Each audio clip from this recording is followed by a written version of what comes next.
wow, Lost Jungle Zone from Sonic Heroes really just kind of has noise for its background music, huh? Hello! And welcome to the Shark Stream. It's me, it's Gage, if you can believe it. I mean, I feel like I say that particular turn of phrase a lot. If you can believe it! It's a Friday once again! And we're here for some more Four Horsemen Friday with Darksiders 2 Definitive Edition. Today might be a shorter stream. I have been tired and stressed so fucking much lately that I don't know if I'm gonna be able to keep up any kind of energy for my normal. I feel particularly bad about that with regards to Darksiders, because Darksiders 2 is probably the longest game in the series, just by sheer playtime. In part because, like, there's areas where it's padded out a little bit, admittedly, but just regardless of that, it is, of the games released so far, probably the longest one. So I was kind of hoping to be able to make these streams, like, a bit longer so that I could, beat this particular game in as few sessions as I possibly could, because I don't remember if my original playthrough got up to double digits or not, but regardless. Yeah, like I said, I'm not 100% certain if I'll be able to, how long I'll be able to kind of, like, keep up energy for. I'm not having an energy drink tonight, because I had one yesterday, but due to my stress levels, I think the energy drink hurt me rather than helped me, because then I had trouble sleeping. So I'm avoiding having an energy drink today. And I've just got, like, a regular soda and a burger that I need to finish, actually. But yes, it's time to dive back into Darksiders 2. I'm going to turn this down a little bit more. What's been going on recently? So, some time ago, I discussed the new Tomb Raider animated series that came out. Tomb Raider: The Legend of Lara Croft. Based on the Survivor trilogy, so Tomb Raider 2013, Rise of the Tomb Raider, Shadow of the Tomb Raider. And then this is the newest entry into that timeline. And I really liked it. I thought it was a lot of fun. I thought it was really well animated. I thought the action, the humor was all fantastic. Never gonna complain about seeing Jonah again. He's probably my favorite character from those games. Very good depiction of Lara Croft.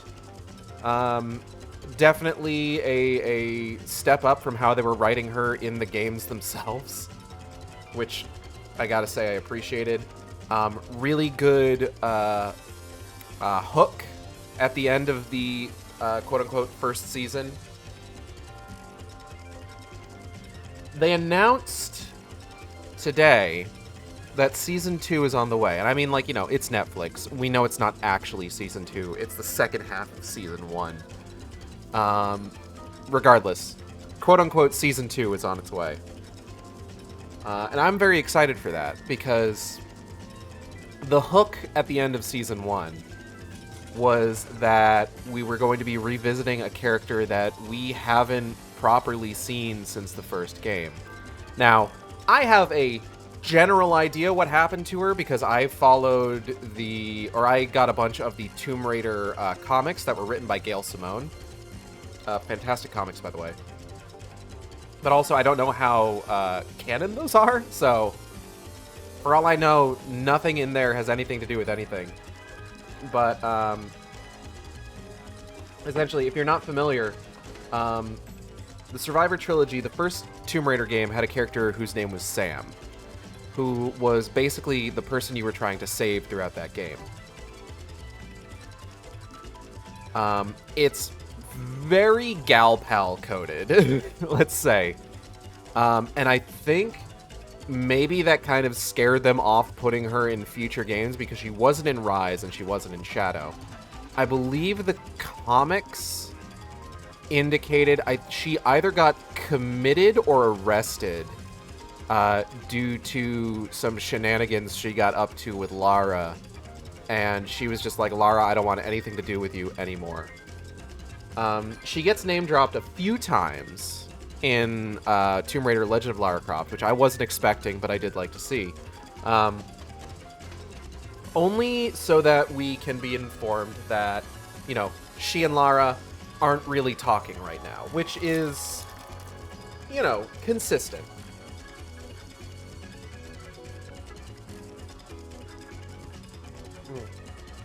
You know, whether or not that's going to follow what happened in the comics when we finally see, you know, explanation and flashbacks in Season 2 is up in the air at the moment, but the hook is that Sam is coming back for Season 2, which I could not be more thrilled about. Hello, Kale. Welcome. But here's the problem. Here's the problem with them announcing Season 2 of Tomb Raider Legend of Lara Croft.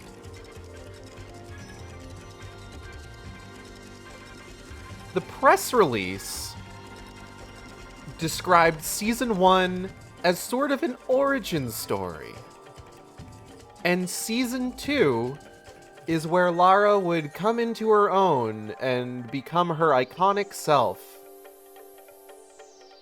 And I'm just sitting here thinking, what the fuck have we been doing for 3 whole-ass video games and an 8-episode season of an animated series that we're still going through Lara Croft's origin story?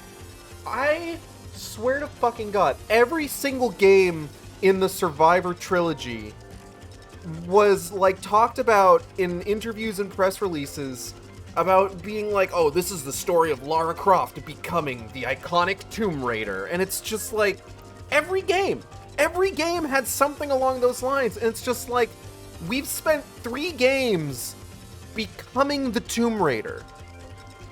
And now you're telling me that we got through an entire trilogy and got an animated series follow-up, and she's still not the Tomb Raider yet? What the fuck are we doing here? Where is this going? I'm just like, is it because Natla hasn't shown up yet? Is that what it is? Is it because Jacqueline Natla hasn't shown up yet?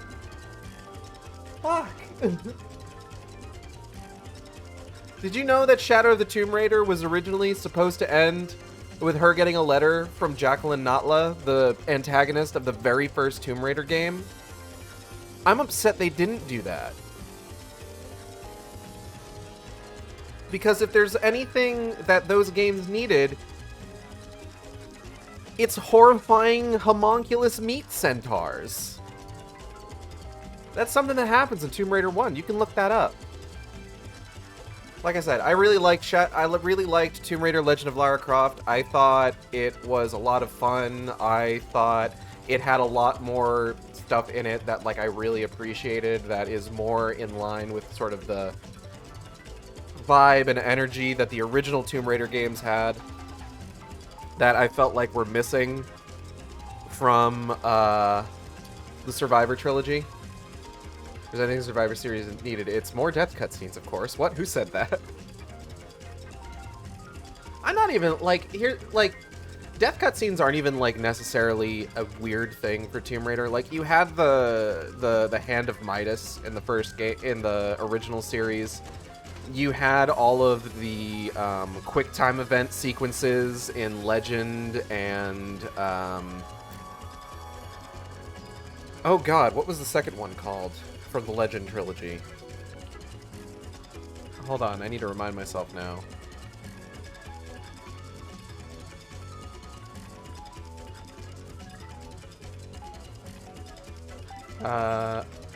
Tomb Raider Legend and Tomb Raider Anniversary, that's it. Tomb Raider Legend and Tomb Raider Anniversary had a bunch of, like, quick time event sequences that, like, I mean, like, maybe it's just that, like, quick time events are inherently, those had some terrifying deaths in them. Like, have you ever wanted to watch a T-Rex seemingly chomp Lara's head off? It's not shown on screen, but she's like behind a rock and it's implied. Or I think her head's just like behind the thing's foot and it just reaches down and like bites her head off. Or just like all sorts of different ways for her body to just like crumple into a heap. But like also it's a little bit more comical. Whereas like, God, the Survivor trilogy really likes to draw it out to a leering, uncomfortable degree. Like, that's really kind of my main issue with it.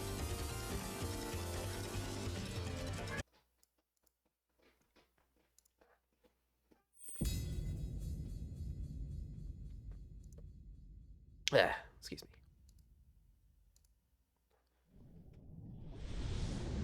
I don't know. It just... The fact that it's... Gage, I know people who are into some shit and they think the Survivor series goes way too into it.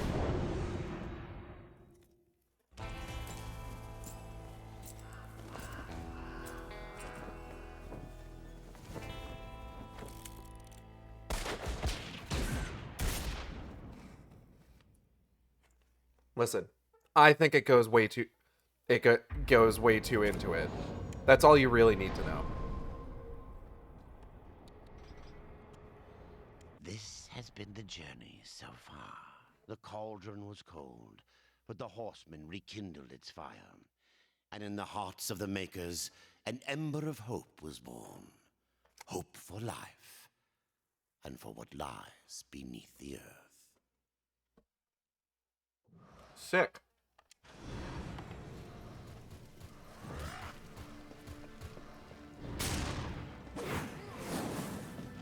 So I just need to, like, reacclimate here. Hold on. Okay. Alright.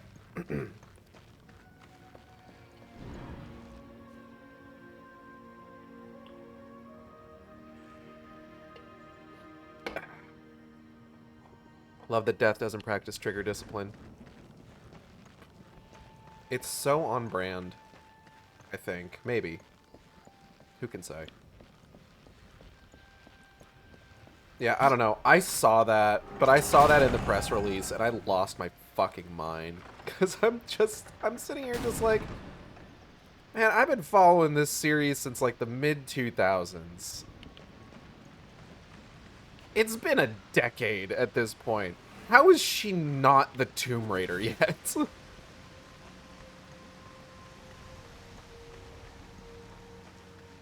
Hey, guys.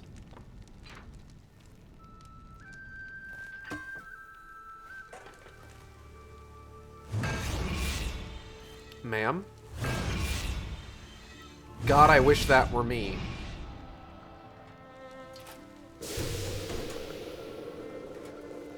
Hello, Lucas. It is finished then, at long last. Death, this is a Maker's key, and you had best take it now, before I come to my senses. You seem more likely to lose them, old one. A problem, aye. But there is also a solution. The Guardian. Meant to be our greatest weapon, and capable of clearing the forest around the tree. But an earthquake drove us from the foundry, and now I fear something else roams within. The Guardian was never finished. If the Guardian is your masterwork, how am I to complete him? In the forest lies another construct, one of the few remaining who have not fallen to corruption. He is not as vast as the Guardian, but his heart is strong. Seek him out, and he will guide you to the foundry. There, you may activate the Guardian using the Maker's key. Sounds like a whole other level. Tell me more about the key. The constructs are awakened by a key? Aye. Constructs do not have a soul like you or I. Not until that soul is given. This key unlocks the stone and prepares it for the ebb and flow of a Maker's life force. In fact, it will bring to life most any construct you find in the realm. And what makes you think I have a soul, old one? Isn't that what troubles you? Oh, that's a good one. How will I know when I've found this construct? Constructs are beings of boulder and stone, animated by a maker's life force. Most possess but a fraction of a soul, just enough to drive them and give them purpose. But through others course the whole of a maker's being, his memories and emotions, a story half remembered. Life weighs heavy on us all. Not even stone can bear it. Aye, you stick the key in their back and twist it maybe 5 to 10 times until you feel the tension getting too hard. I understand. I stick it in them and get them hard. Got it. A warden's power. If wardens can resist corruption, why not use them to cleanse your realm? Sadly, the wardens were called when the seals were broken. The maker's toll to be paid at the end war. This warden is all that remains. Then the seals were broken. Maker's Key, a forged key containing the essence of the Maker's powers. With it, Death can activate constructs. Correct, that is exactly what I said, Horseman. I know, just making sure I heard you right. Very well, Ryder. Okay, bye, I love you. I got a skills point.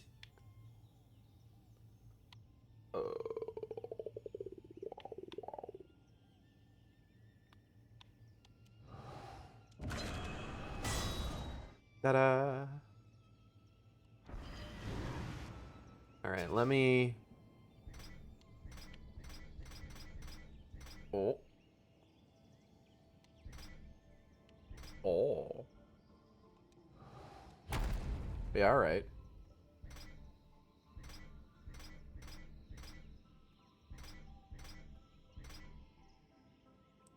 Book of the Dead page.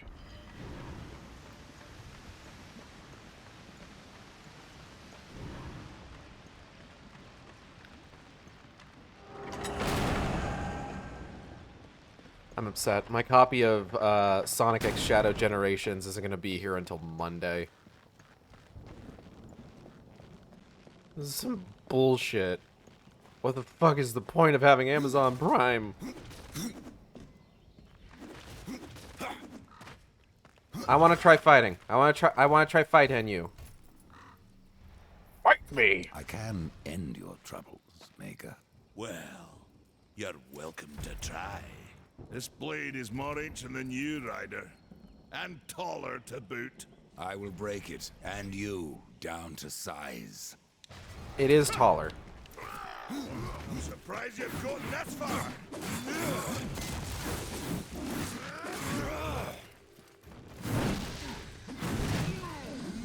Ooh, that's big damage. You love... Ow! You love to see it.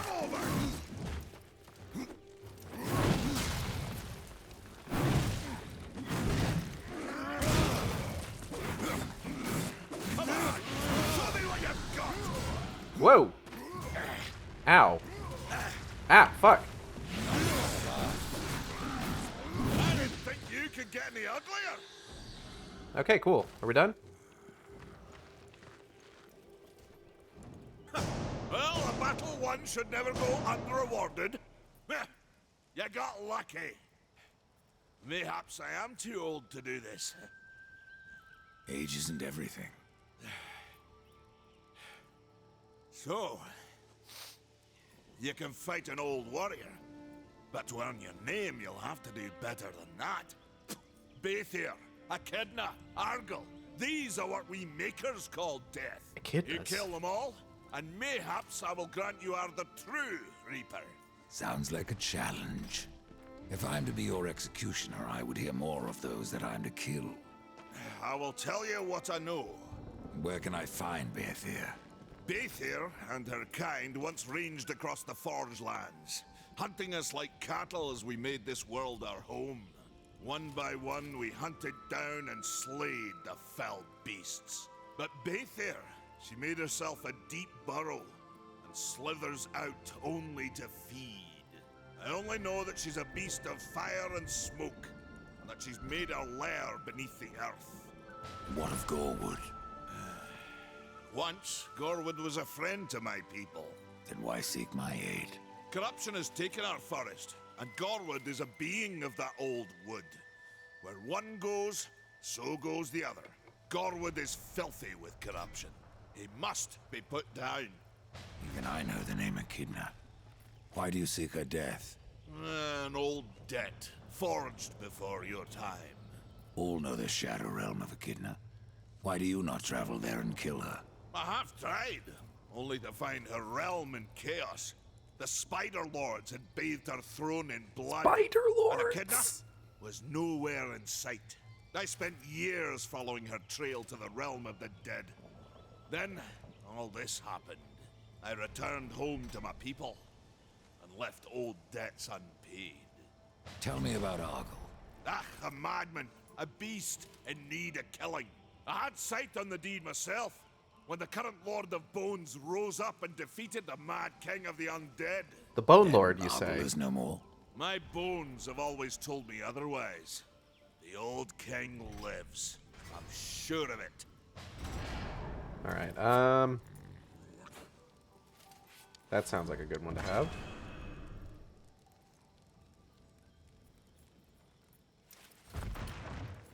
Okay. Painbrigger.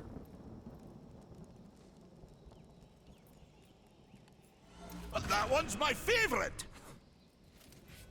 Harvester Slam. God Fist. Alright. Let me...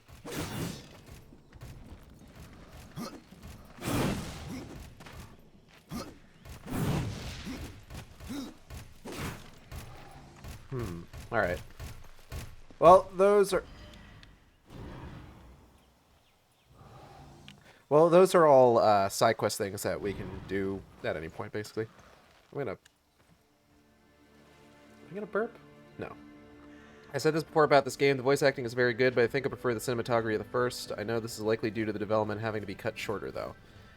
I think the actual, like, animated cutscenes in this game are pretty good. It's just that, like, that was every conversation you had in the first game was, like, an animated cutscene. Whereas in this one, because it's a bit heavier on, like, the RPG elements, they instead have, like, the shot, reverse shot conversations where you've got, like, the canned animations and all that.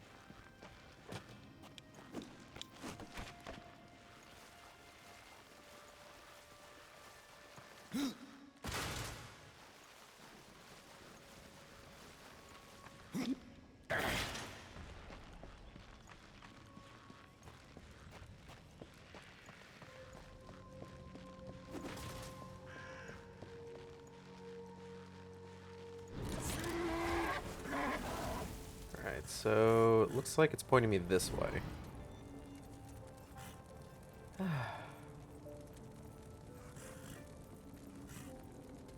Yeah, I think foregoing an energy drink tonight was probably a good idea.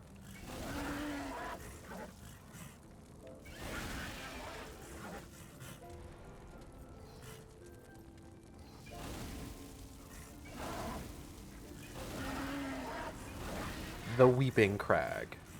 A Weeping Crag. Do I want to try going in here again? I don't know if I've got everything I need for that.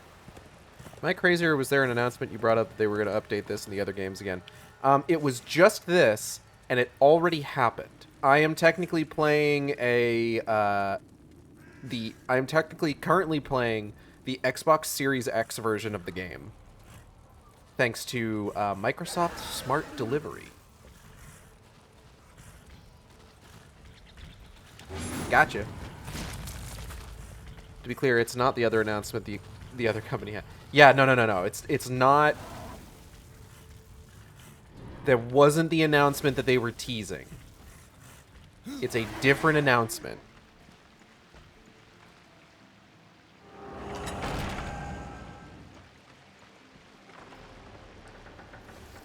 I will say something that I'm kind of interested in checking out. Something that I'm kind of interested in checking out. So,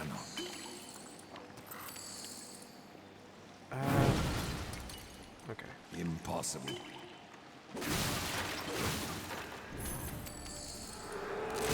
Gotcha. I assume my PS4 version will be updated too if I put the disc on. I believe so, yes. I think it's a free update for PS5.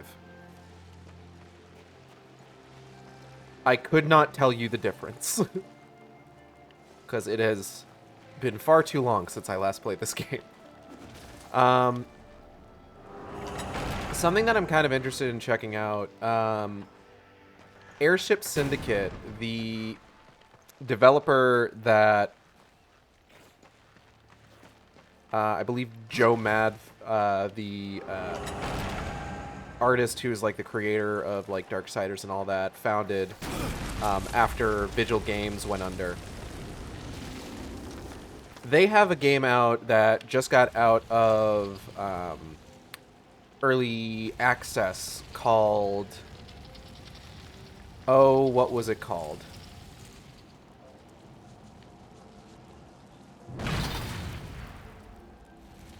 Hold on. Wayfinder, that's it.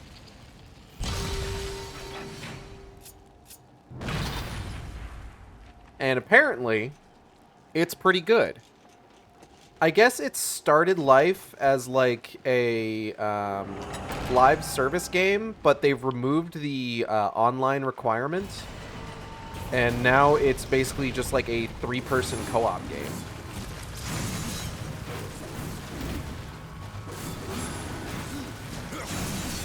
Which is neat.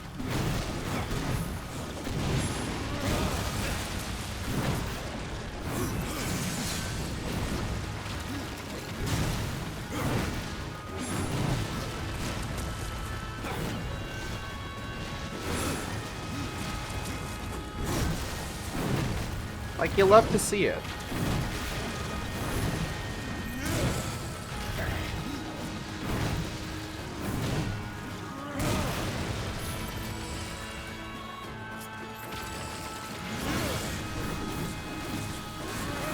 He who taint construct. These constructs are infected with the taint. Welcome to Two Worlds.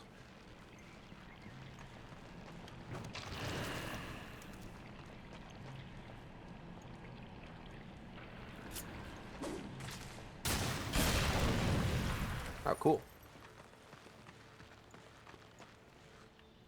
But no, good to see a game dropping live service at least. Oh, these constructs be down bad with the taint. Can you imagine if there was a law that demanded every online game to have a way to play offline by the time the service is shut down? I'm pretty sure that's what the Freeman's Mind guy is trying to get going right now. And we wish him the best. Because let me tell you, that's some bullshit.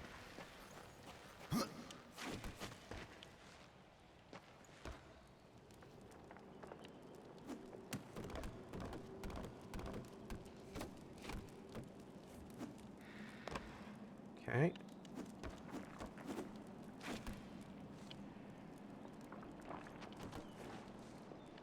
Scramble upward? No. That's right, I don't care how bad it is. 1.23 should have been preserved.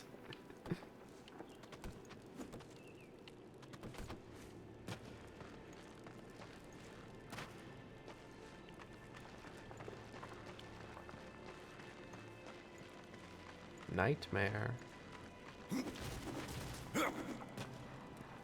I put an empty can up on my Xbox just to kind of get it out of the way, and I keep like glancing at it out of the corner of my eye and thinking it's Cassie sitting upright on the Xbox, but no, Cassie's over there. Hi Cassie, I'm talking about you. Cassie. Oh, she's so eepy. The poor baby. It's so tough being a baby.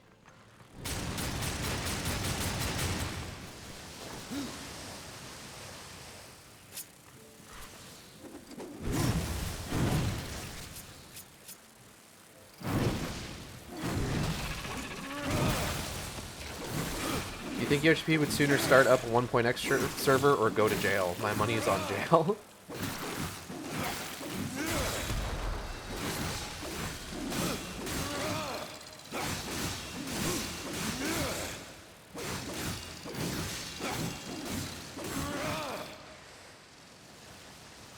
Would Yoshi P sooner start a 1.x server or be photographed smoking a joint? I cannot. These are the questions that we need to ask. And your stinger hive is tainted. You leave her stinger hive out of this.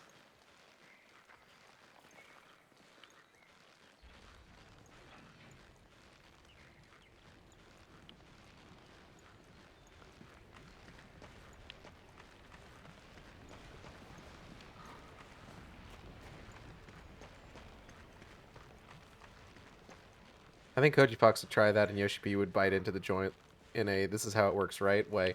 Are you trying to say that Yoshi P has would drink the bong water energy?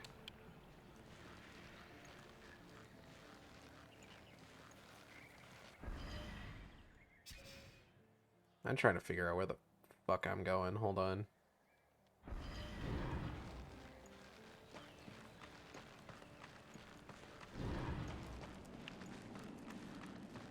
I think Yoshi P has would drink the bond water intentionally energy.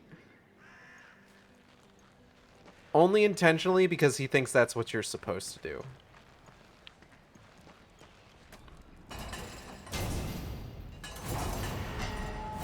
Ooh.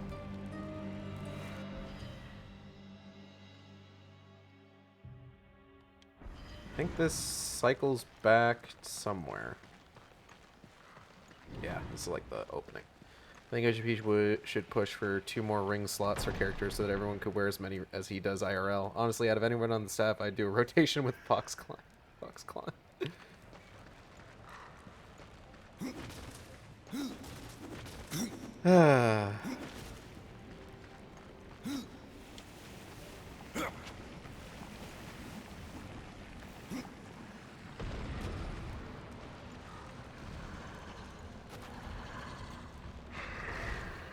So I'm pretty sure that's one of the guys that, that fighter dude whose name I don't remember wants us to kill.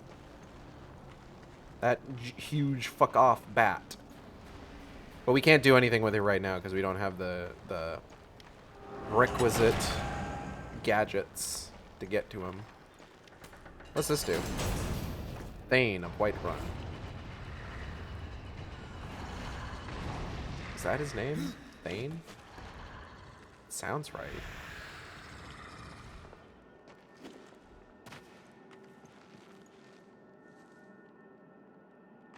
Okay. What a mysterious room.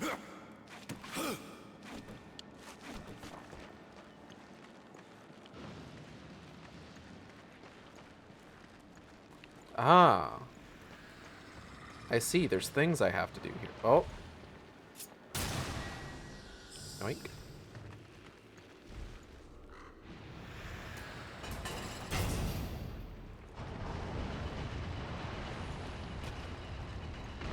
Oh, hold up. Let me grab this real quick. Hello, Venom Lad. Oh, Gage, there's a new fighting game coming out where you can control a shark that looks like straight out of Street Sharks. No shit? If only it wasn't a fighting game. If only it was some kind of real video game.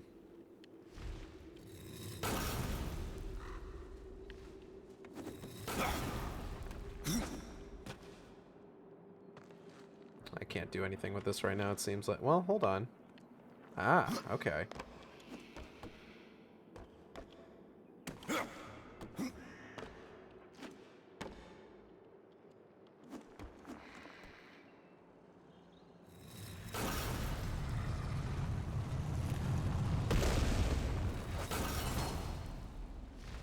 Da da da da. It's called knockoff? Hmm. Interesting.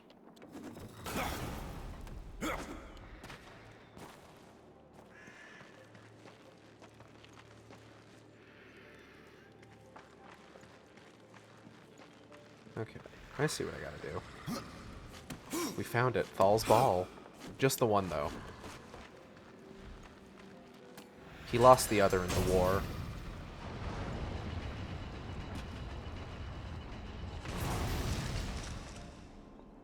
Okay.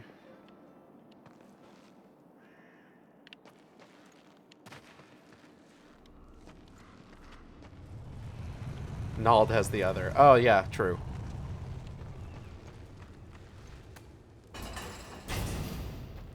Oop.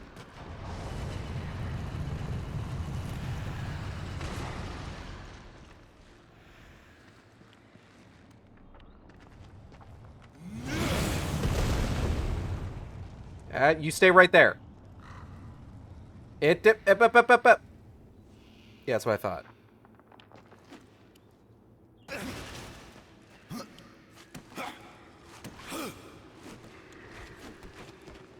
They do that cool rotation thing and the other ball slots into place. The He-Mail and Skeletor in it. It sounds like, just based on the name, it sounds like they're probably taking their, like, doing rip-offs of, like, a bunch of, like, classic 80s properties. That might be why there's, like, a Street Sharks character in there. Though Street Sharks is more 90s.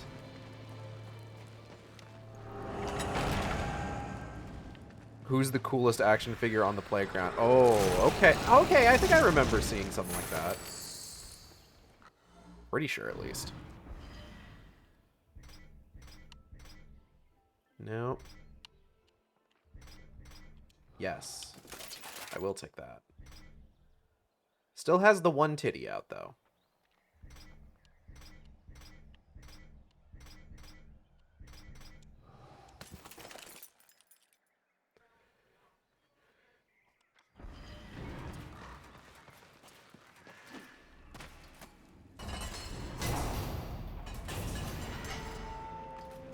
Action figures come to life fighting. That's cool.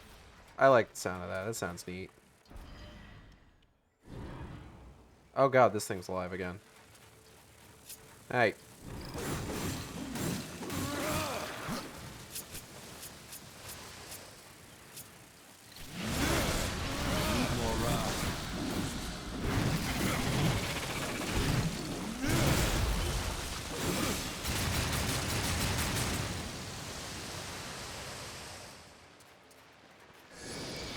Something that I didn't realize is that I didn't realize that they had released a trailer for that new John Wick spin-off that's coming out, Ballerina. And I watched it, and it looks good. Quite frankly, I fucks with anything Ana de Armas is in. Ana de Armas is a good actor.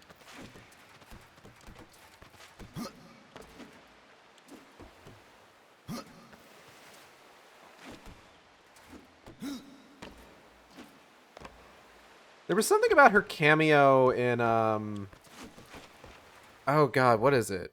No One Lives Forever? Hello, G-Man. There's something about her cameo in that game that felt very, she and Daniel Craig met on the set of, Knives Out and just had the greatest time together. Right, I remember what I gotta do for this.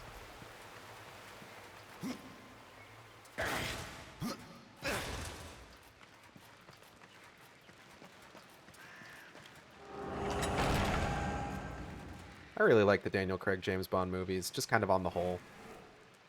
They're not my first James Bond movies. My first James Bond movie was Tomorrow Never Dies, with Pierce Brosnan. But god, I remember going to the theater to see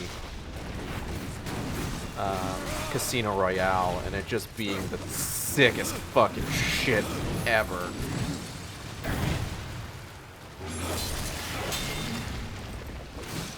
My first was Die Another Day. Daniel Craig is my favorite Bond. I have always wanted to see... Oh, God. What's his name?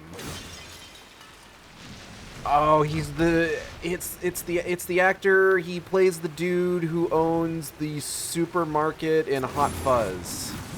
Why can't I remember his name? I've always wanted to see his Bond movies.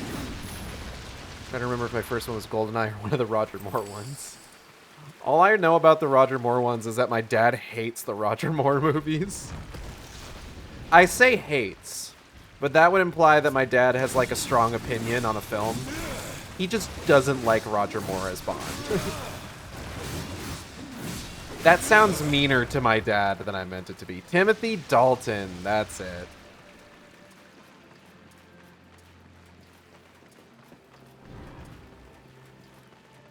Yeah, that sounds meaner to my dad than I think I meant for it to be.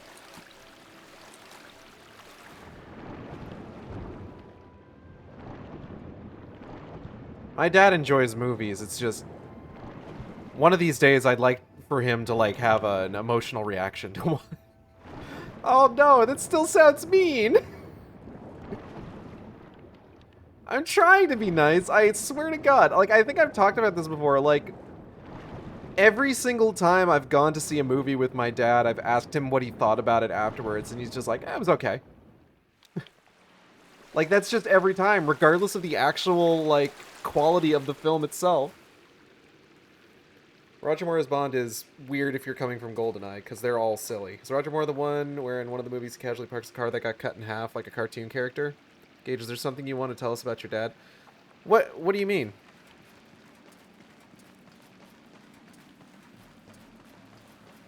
My dad's a cool guy. It's just sometimes it can be frustrating to watch a movie with him and then try to get like a read of how he felt about it because he doesn't really have strong opinions on movies.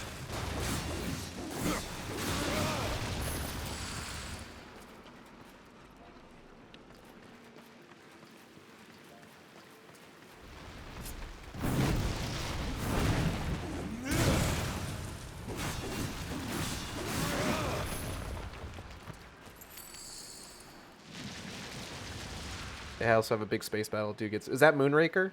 That's the only one I can assume that they had a big space battle in. Hearing about them makes me want to see them. I appreciate Daniel Craig's James Bond because Daniel Craig hates James Bond as a person. And also, that's the one where they imply that James Bond is bisexual. Which, you know, based. Or if not bisexual, that he has experimented with men in the past. Which, again, based.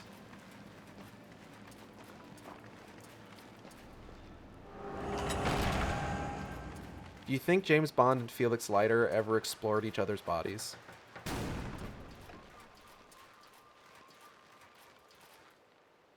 God, I'm just remembering 007 Legends now. So, in case you didn't see me play that, I played 007. I did like a whole stream series a while back where I just played a bunch of James Bond games. Pretty much all Daniel Craig era James Bond. So, like, I played the Quantum of Solace game, I played Bloodstone, and I played 007 Legends. Oh, and I played the Daniel Craig GoldenEye. So 007 Legends uses a bunch of... It's essentially a series of vignettes of like classic Bond films, but you play through them as Daniel Craig's James Bond, and they're like kind of updated to reflect that. Let me tell you, the more grounded Daniel Craig Bond does not mesh particularly well with the name Pussy Galore. And just hearing dudes be like, pussy! Just, I fucking lost my mind every goddamn time. But the other thing was that, so a couple of the vignettes that you play through feature Felix Leiter. who is a recurring James Bond character. He is a CIA agent, I believe. And most recently, he was played by Jeffrey Wright,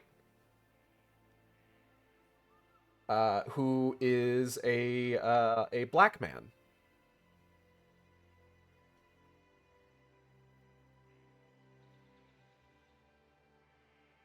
Felix Leiter in 007 Legends is a white guy. Which was really weird when you've got Daniel Craig James Bond and white Felix Leiter. I guess you could say they made him a bit Felix Leiter. But like Lighther. That's the joke. Thank you for coming. It is so weird. Hi, Xanda. That was a bad game. Don't play 007 Legends. Do play the Daniel Craig GoldenEye, though. That game fucks. Oh, Bloodstone was also really good, and I also highly recommend the Quantum of Solace game. What did you miss? Not a whole lot, really. Room for a key.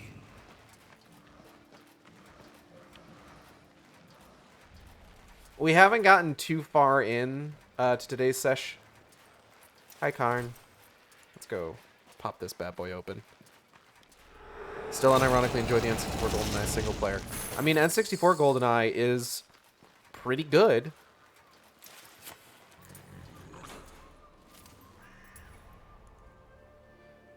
Yet another favor. Horseman, may I beg you another favor? You might as What is well. it this time, pup? A compass that guided me to many wonders when I was young. A I thought it compass? was like the temple. But now that you've found one, The other will follow. Very well, Khan. I can't start looking because I've got guests coming over, but I wanted to ask you something. What's up? Gonna learn from here on. Gonna finish Curse of the Moon tonight. Enjoy Curse of Moon. Thank for lurk. The temple. What can you tell me about this place? I've been here but the once. The time I tried to tip a construct. A fine sport. Aye, it is. I could but nudge him an inch before my nerves gave out. The whole time I felt Muria watching me. Well, get on with you then. Nobody ever found anything interesting to do just by standing around. I don't know. I could probably find a few things.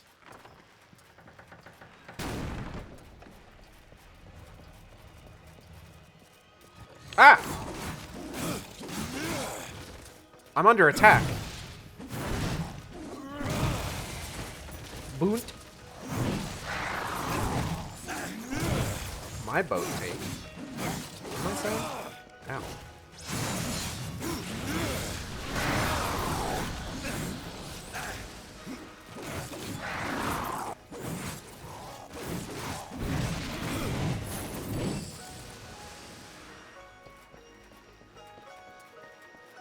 Alright, where are we headed? Love a good temple.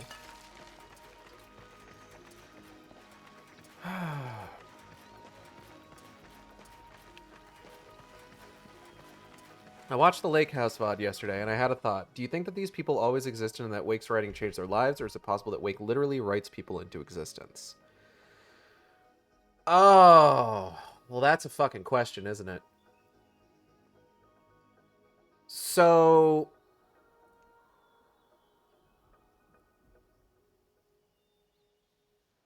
all right, let's talk about this a little bit.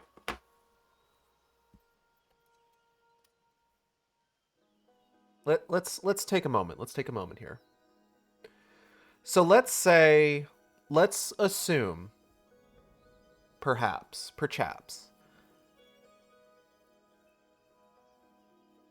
that Wake is creating people out of whole cloth.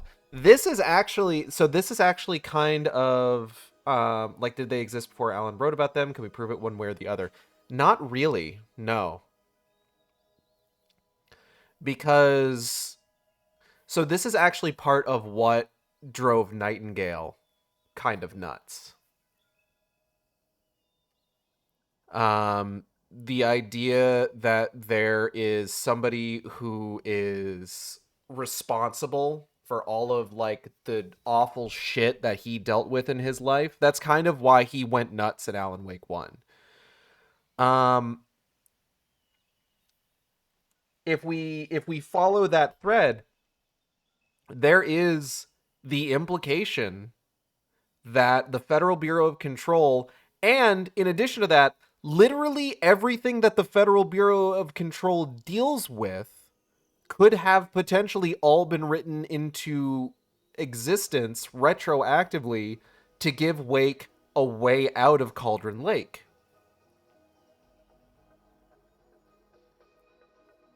He spilled Alan Wake into my Darksiders. I mean, Xanda asked. But here's the other thing that you need to think about. So, in Alan Wake 1, Alan finds a page written by Thomas Zane describing Alan getting the clicker. So Thomas Zane wrote about Alan in a story that Alan wrote.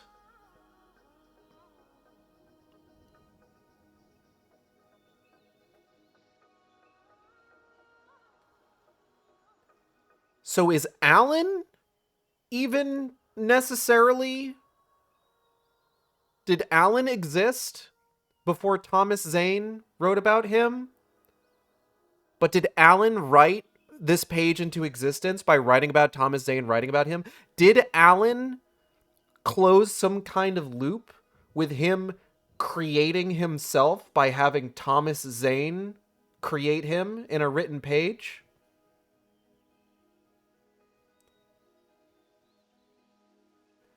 The answer is that it doesn't really matter.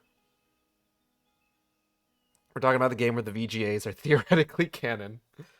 Theoretically. So, and this is actually something that I believe is discussed in the Lake House, and also to a certain extent in Alan Wake 2 itself, is that in the end, it doesn't really matter.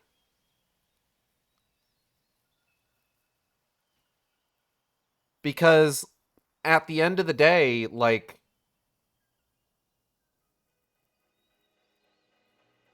how can we be sure? You know, it's the whole thing. It's the idea of fate versus free will, right? If, or like, oh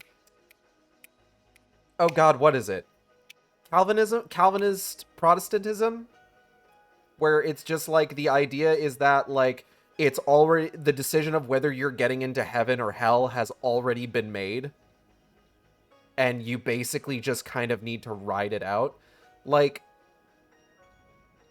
is there, like, have you ever wondered why we're here?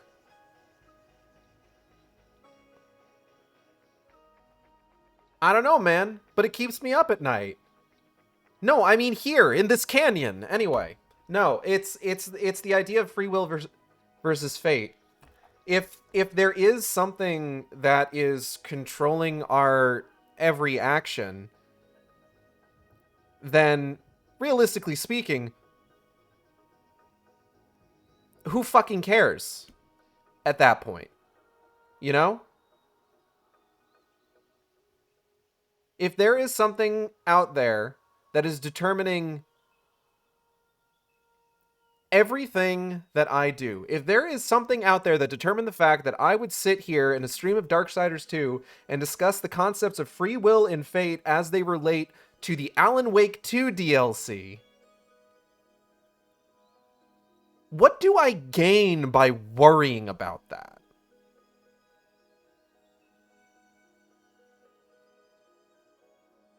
I need to talk through this because it's actually kind of therapeutic to a lot of the stress that I've been feeling recently. If we are not in control of our own destinies, then who fucking cares? You know? Sam Lake is such a hack affectionate. I love him. Hello, Necromancer Kobold. Who among you can add a single day to your life by worrying? Exactly. What's the... Like, if I'm not in control of my life, and by God, sometimes it feels like I'm not, what the fuck do I gain by worrying about it? You know?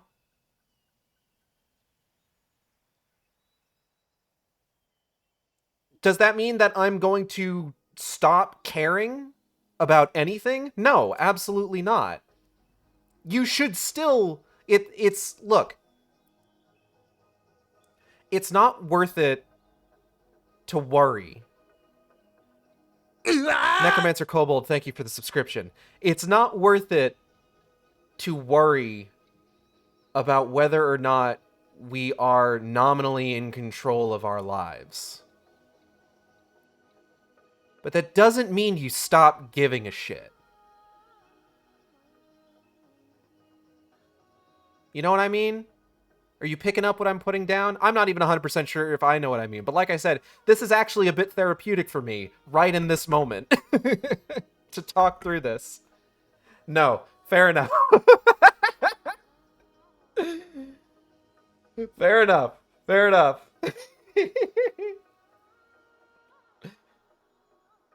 I'm just doing it for the bit, mind you. I appreciate you doing it for the bit. Look, based on my history with streaming Darksiders, it's either me talking about this or me talking about the sex lives of Star Fox characters. Ah. Ugh, excuse me.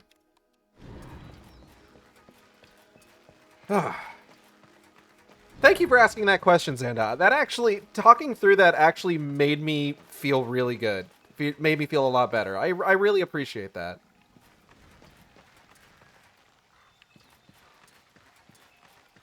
I think I needed to talk through that, realistically speaking. Like I mentioned it before. I've been very stressed over the last couple days. And I mean, like, can you fucking blame me? And I think just, like, taking that moment to, like, talk through those thoughts and those concepts genuinely helped me out. Thank you for the good participations, the fun videos and streams. Thank you for always stopping by, Xanda. Really appreciate you. I'm gonna punch these weird crystals. I remember when I beat this game, it may not be the most complex character action, but it's one of my favorites. I love this game. I love this series a lot. I am excited to finally stream Genesis, and then also see whatever Vigil has up their sleeves next. Or Gunfire, rather. Hi, sorry, I was running a dungeon. But yeah, this is a neat topic. Also, hi, Kobold. Alright. Slap this bad boy's ball.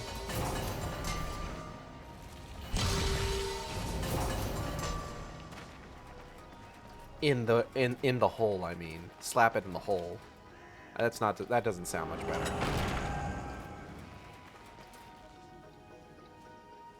Okay.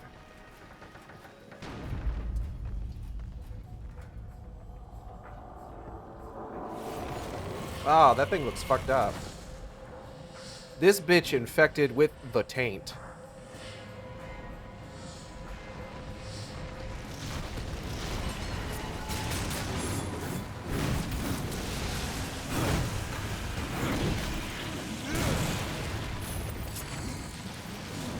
You know I got that MF taint on me. Wait, hold on. I don't know about that one. Ooh, I got carven stone. I can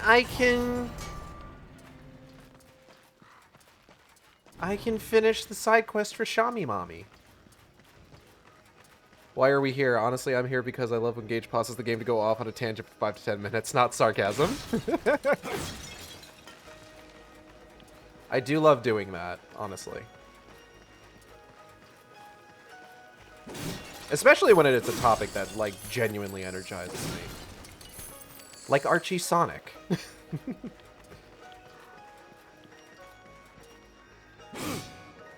What's this guy doing over here? What are you doing over here, sir? This isn't a Final Fantasy stream. You can't talk about Final Fantasy. Anyways, Alan Wake 2. Look. I have that rule for a very specific reason. And it's so that I don't burn out the cat poles.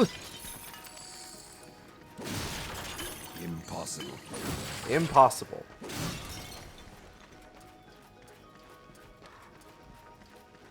Okay. Oh, here we go. I haven't played the co-op game, watched the first game, and beat the third and this game. It's a series I'm fond of. It's a really good series. I would highly recommend checking out Genesis, personally. Like, I was a little iffy on the isometric angle, or the isometric viewpoint of it, but, like, it plays like a Darksiders game. Just from, like, an isometric camera angle.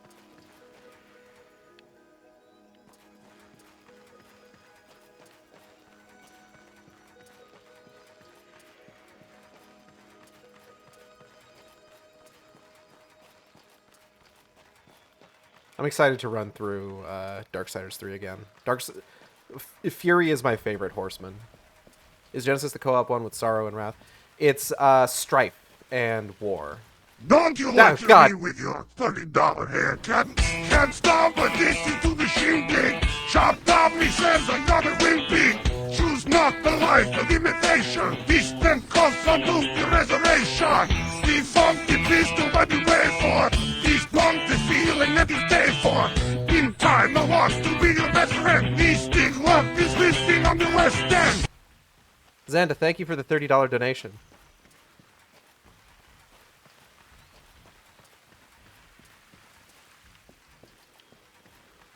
I appreciate it because I was feeling so stressed today that Natalie suggested I get a little treat, so I got Jack in the Box before the stream. Because, oh boy, if there's one thing that's going to make me feel better, it's curly fries. Sorry, I forgot the characters' names. It's been a bit. It's all good. Oh, shit.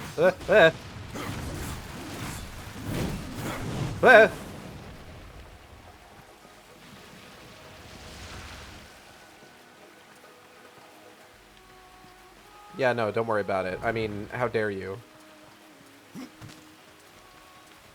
They were seasoned curly fries, too. The best kind of curly fries. I also got a burger because there was that big chicken recall. and thus I couldn't get chicken strips. Would I eat Jack's face? Like, Jack of In the Box fame?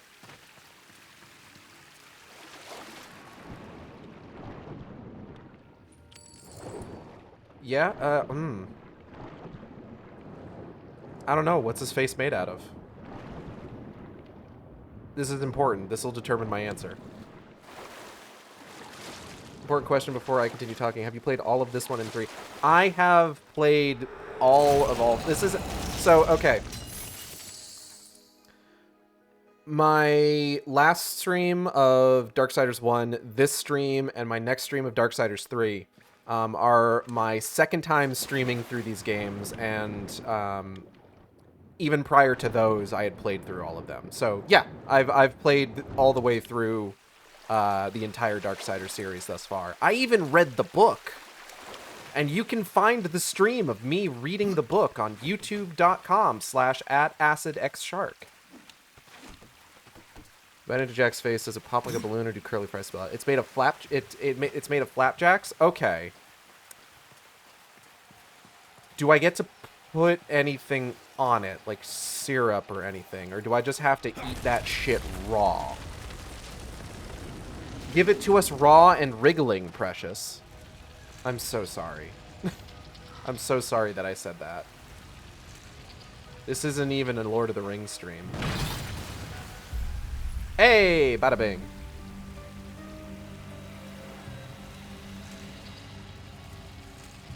Alright, big boy, you stay right here. Comes pre-made with toppings. Just to make sure that I understand this. We are talking about,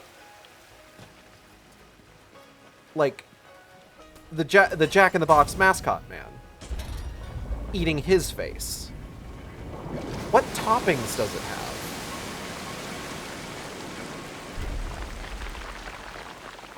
Wait, hold on. Are you... Okay, hold up. Are you asking me if I would eat, like, pancakes made up to look like Jack of In the Box fame's face? Or are we talking about eating the face of the actual Jack in the Box mascot? Okay, I have a fascination with game review / discussion. I didn't want to go on short rants and risk spoilers. No, that's understandable.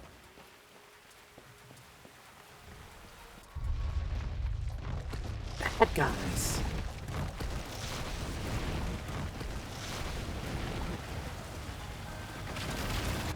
To recap, if you eat the cranium of Jack in the Box fame, his flesh is not made out of fries, but rather pancakes and syrup is running through his veins. Xanda, you can't just bury the lead like that.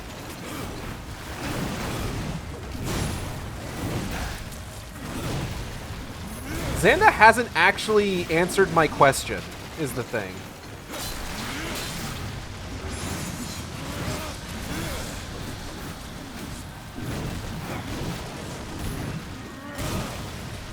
I did though.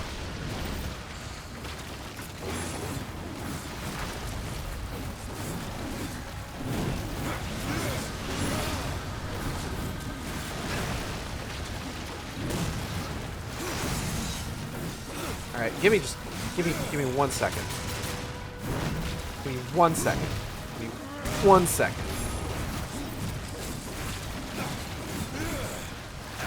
Ah.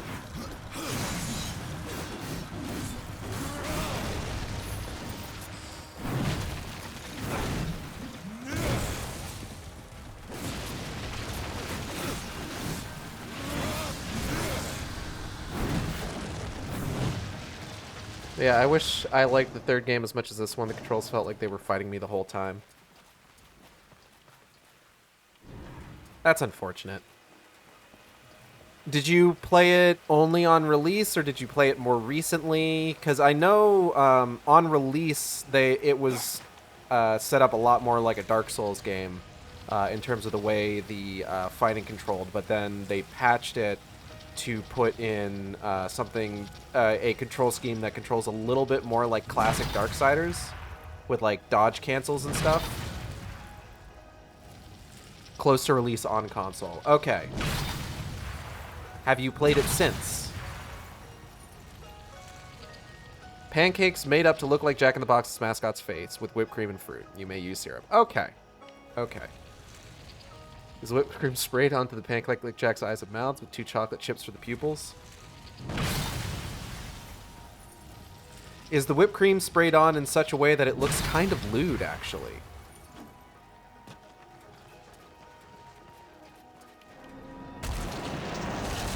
No, I don't know how I would at this point. Ah. Fair enough. If you ever get an opportunity to play it, I think it's on Switch now. I think all the Darksiders games are on Switch, I'm pretty sure. It just took a while for 3 in particular, I think, to get ported.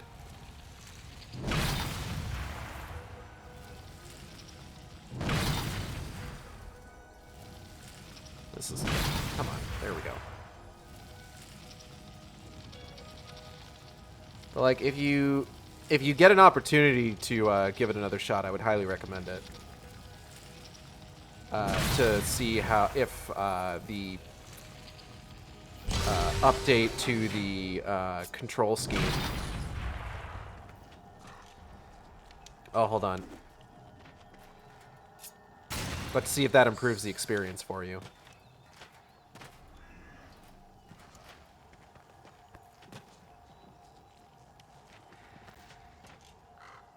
Guess is here. Gotta go. All right, have a good one, Xanda.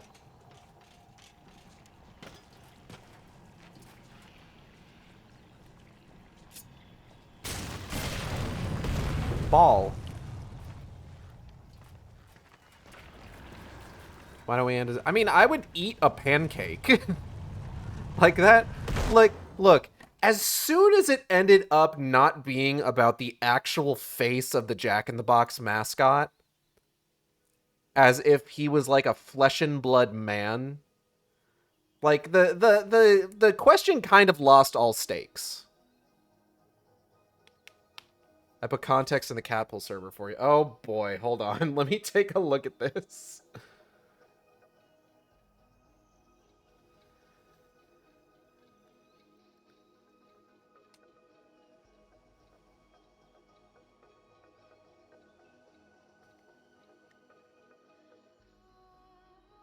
Jack, you said you wanted a whole new breakfast item? I give you flapjacks. The thing is, I don't know if I'm comfortable with people eating my face. How about a grilled breakfast sandwich with eggs, bacon, ham, and... Yeah, I don't know. Like I said, I'll eat a fucking ham cake. Like, I feel like that's not even, like, a question. Like, I feel like the only thing that would stop a person from doing that at that point is if they just didn't like pancakes.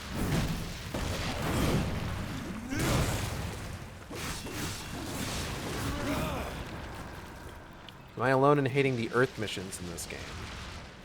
It's been a hot minute since I have actually played through all that to know for sure. I do remember appreciating Uriel being back, so I don't know. Maybe we'll find out.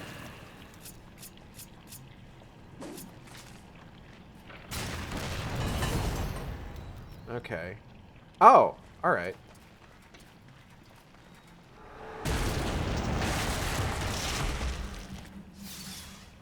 Funny key.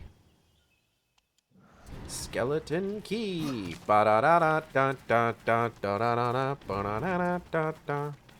Skeleton warriors.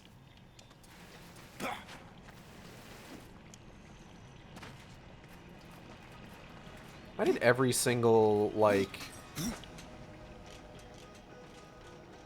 toy commercial TV show need to have a theme song that went super fucking hard?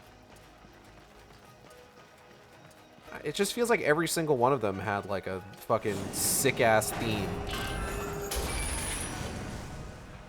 I admittedly don't remember the theme song for Street Sharks. Hold on.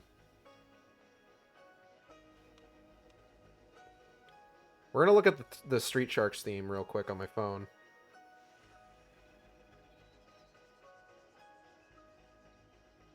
Just for fun. You know how it is. Street Sharks theme song.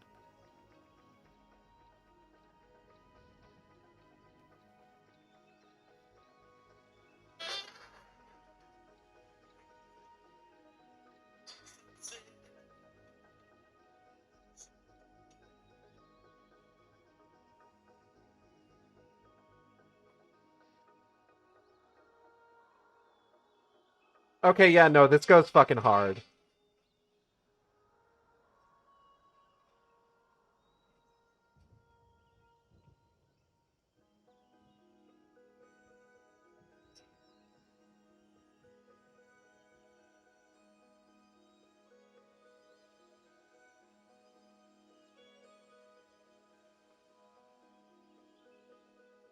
That saxophone is just going fucking wild.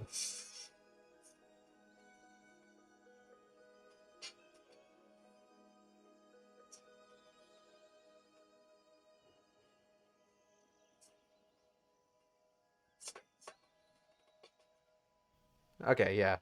That's pretty good. It's pretty good. Oh boy. That show was terrible. I'm sorry. It's just Street Sharks is one of the most, like, blatant, like, we're 100% ripping off, like, Teenage Mutant Ninja Turtles, like, franchises there were. And, like, there were a lot of those.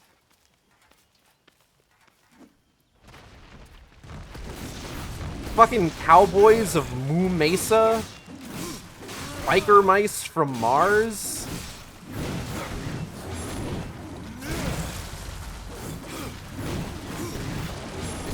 But I remember, like, with Street Sharks, the thing about Street Sharks that made it so egregious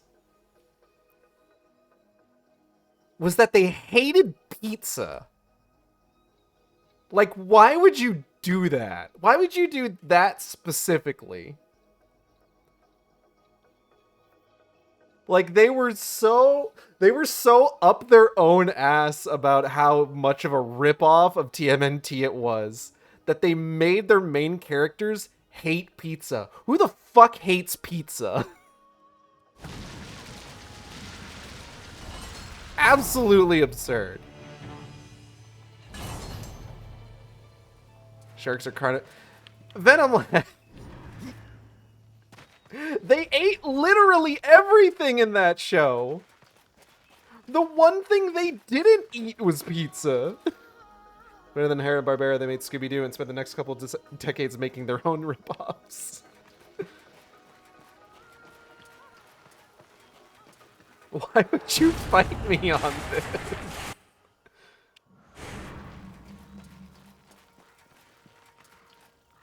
Very strange hill you've chosen to die on.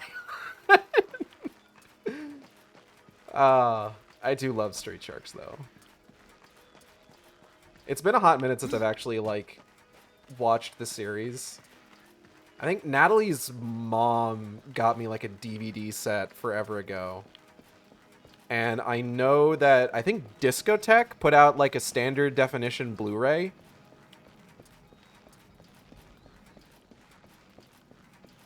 So, like, I've always wanted to, go back and rewatch it, because that was from like the era of like kids TV, where it's just like, not only did they let you like make half-hour long advertisements and call it a cartoon, but also you got like 65 episodes like by default, it seemed like in some cases. Like, hey, how many episodes of this glorified commercial do you want? Yeah, can I get like 3 years worth? Sure, man. Unless, of course, you're Sonic Sat AM. In which case, sorry, Sonic Underground stole your fucking runtime. Okay, but here's a good question. Old 90s cartoon guilty pleasures. Ooh. Sonic Sat AM. Well, no. Sonic Sat AM, I wouldn't call it guilty pleasure, because that's actually a pretty good show.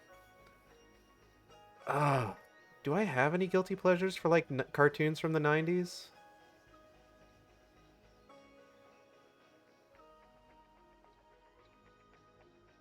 It's been a hot minute since I've ever, like... It's hard to choose a guilty pleasure, because, like, I do watch good shows. Like, the shows that I've watched in my time were good. Like Garfield and Friends. Garfield and Friends is a good goddamn show. Guilty pleasure for me at the time was indeed Sonic Sat AM and Digimon. Dang,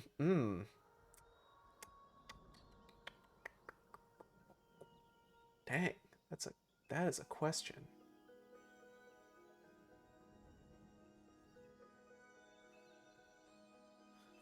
I think part of it is because, like, even back then, like, there were still shows that were, like, so bad that, like, they just didn't last. Like, who the fuck... Does anybody... Okay. Does anybody remember the Brothers Flub? I think it was on Nickelodeon. I think I saw 2 episodes of it. And it got canceled so quickly. So goddamn quickly. You remember fucking butt ugly Martians. Jesus Christ. And they were. True to their name. All my friends were into Pokemon and we made fun of Digimon all the time. Ah, yes. The classic Pokemon Digimon wars of the 90s. Where the fuck do I go? Hold on. I'm actually a little lost. Dust, can you help me out?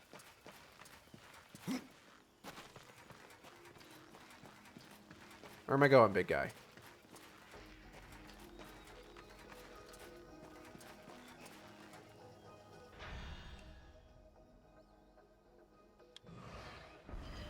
It's time you find something. Okay, dust is heading this way. Is there something in here I missed?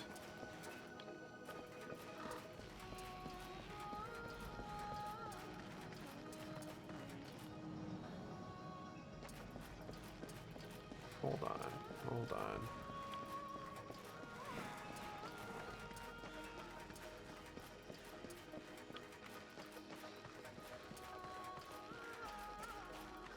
Something I own DVD box sets of were 2 separate Hot Wheels cartoons and a Stargate cartoon. I remember the Stargate cartoon! I didn't see a whole lot of it, but I remember it. Alright, let's backtrack a little bit here. Oh, okay. I see, I see.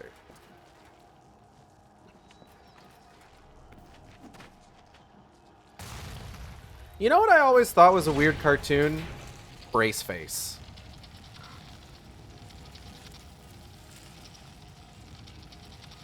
Like, you get, like, a concept just like, hey, this teenage girl was getting her braces fitted, and then there was, like, a lightning storm and a power outage, and now her braces are infected with electricity. And then, like, it doesn't really do anything with that, from what I understand. Like, it's pretty much just a way to facilitate, like, teen drama plots.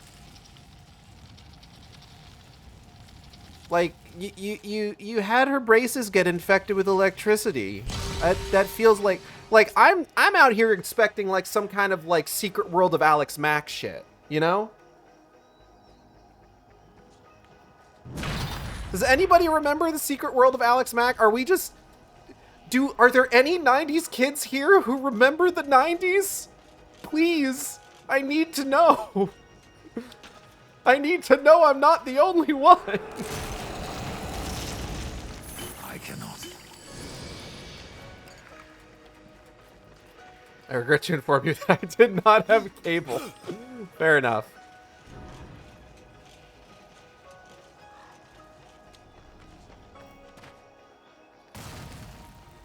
I don't know. Brace face is a weird one.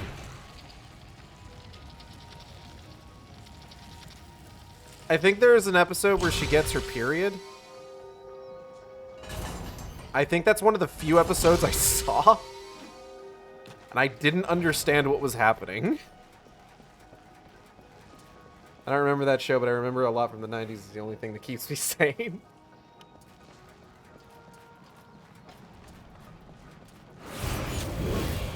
Fortunately, I remember the 90s through tapes my mom got for me since I was born in the late 90s. I was born in 1989, so I was pretty much there for the whole thing.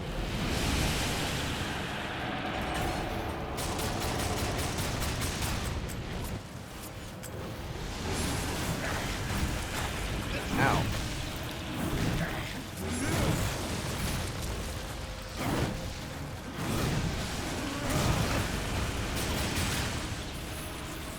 Okay, one down.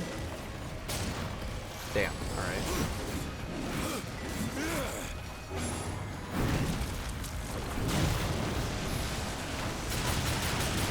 Two down.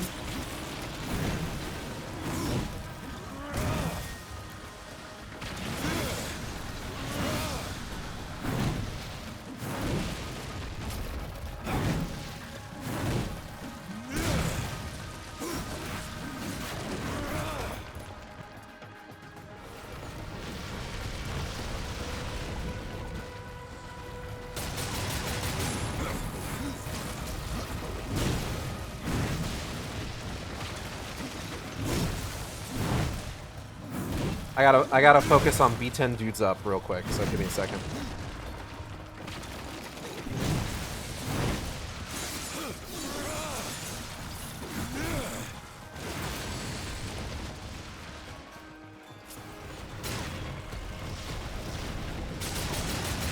Damn.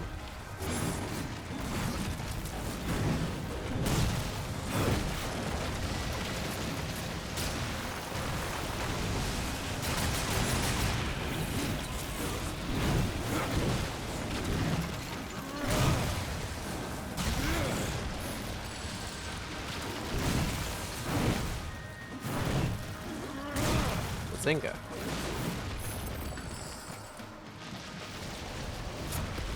Oh!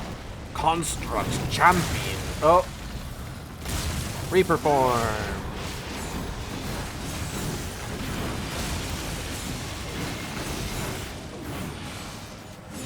Consider my enemies overwhelmed.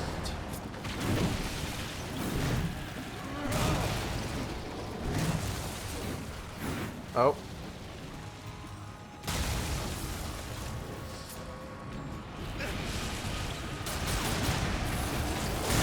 Ah!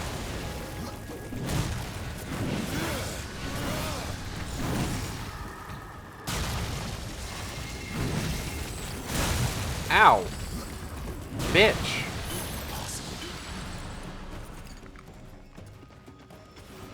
Okay, give me 1 second. Ooh, fierce scythes. Oh, I like those. Okay. I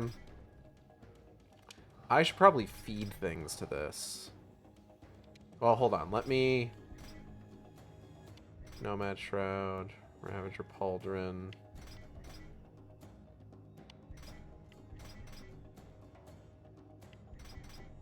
Kane 7, Kane 9, critical damage plus 6. Strength go up. Strength go up and defense go up. I'll go ahead and switch this. That looks cool. Nope.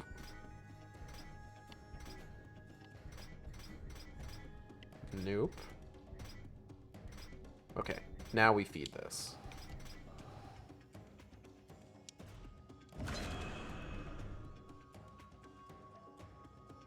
Spectral Buckler? Yeah, no. Feed it to the mace.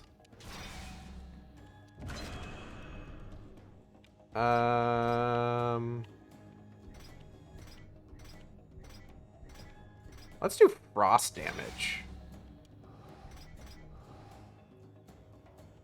Okay, feed it the Spellbinder Cowl, the Ravager Pauldron, the Shroud, the Cover, the Robes, the Greaves, the Nomad Greaves, the Spellbinder Boots, the Nomad Greaves, the Ravager Sabatons. And let's up critical damage. It's still not good enough. But we got 2 more levels to go. Thinking of 90s cartoons, I really need to rewatch Justice League and Justice League Unlimited. I mean, those were more aughts than anything. Okay, now there was one day where one of the local TV towers collapsed and somehow we got Nickelodeon on that channel instead, but like really poor quality staticky Nickelodeon, and then they fixed Tower and we didn't get it anymore.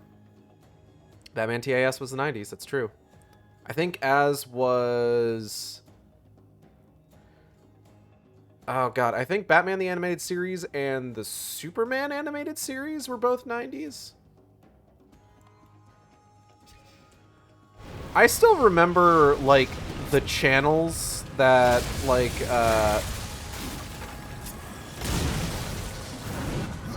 Nickelodeon and Cartoon Network came on when I was growing up.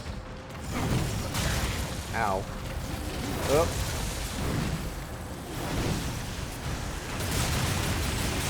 Ow. Damn. You guys got in my way. What the fuck? Ow.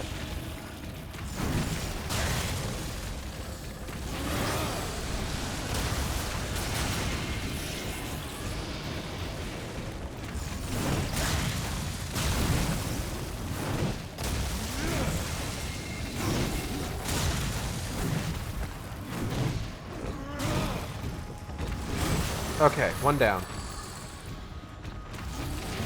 Haha!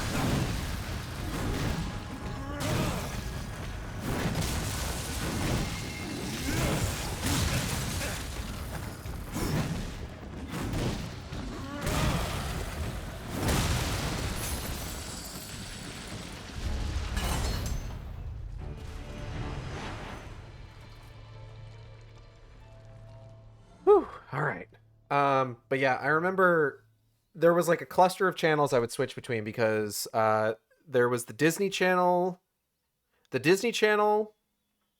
Nickelodeon, and the Family Channel, or which would then become the Fox Family Channel, which would then become ABC Family, were all right next to each other. When I was a kid, in the area that I was living, so it was basically just like, okay, switch from, like, is there anything? What are they running on, like, or what are they running on Disney Channel? Oh, it's one of their live action sitcoms that I don't really like. Let me switch over to Nickelodeon. What's running on Nickelodeon? Oh, Rocko's Modern Life. Cool, cool, cool. Watch that for a bit. And then after a while, okay, what's running now? Oh, it's that episode of All of That where Danny Tamborelli brings the monster under his bed to his classroom, and it literally kills everybody in the class, and they, like, show, like, severed limbs and everything flying around the room, and they play it up for comedy, and it gave me nightmares. Okay, let's switch off of that. What's on the Fox Family Channel?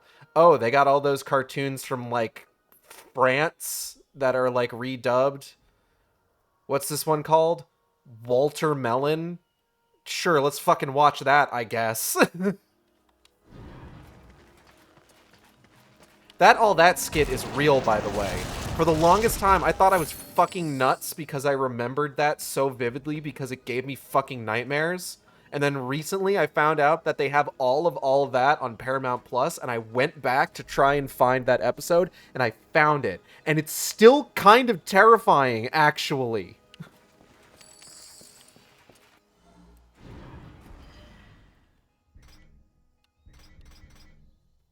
Fierce Glaive. Critical chance. I'm going to stick with this because that's...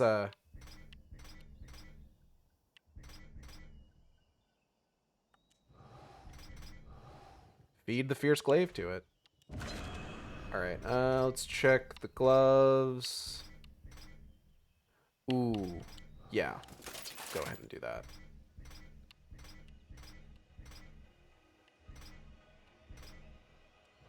Yeah, let's do that. Alright, feed the mace.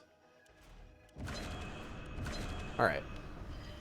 Oh, hey, you put a shirt on Death. I did. Well, no, not really. His tit's still out. He's just wearing a parka.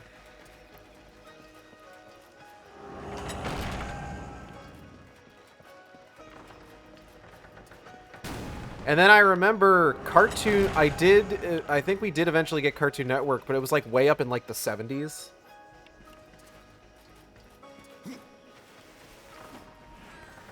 Whereas, like,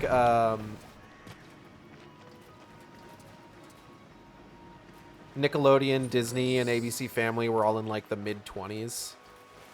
God, and then on one of those was, like, I don't remember what the network was. Did you know there was, like, a daytime game show based on strip poker? Like, it aired during the day? Because I knew that as a child. God, we also had one of those, like, scrambled TV channels that you could, like, just barely make out the picture on, and it was all, like, softcore porn.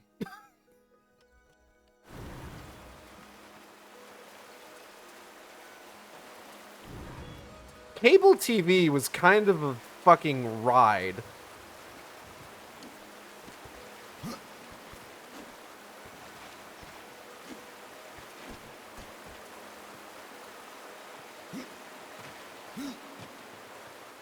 Fucking Wild Quest. They will, quite frankly, put just anything on TV back at that time. Execution chance go up. Ooh. Ooh, but I like Wrath 30, so I think I'm going to keep that. Hold on, feed the mace.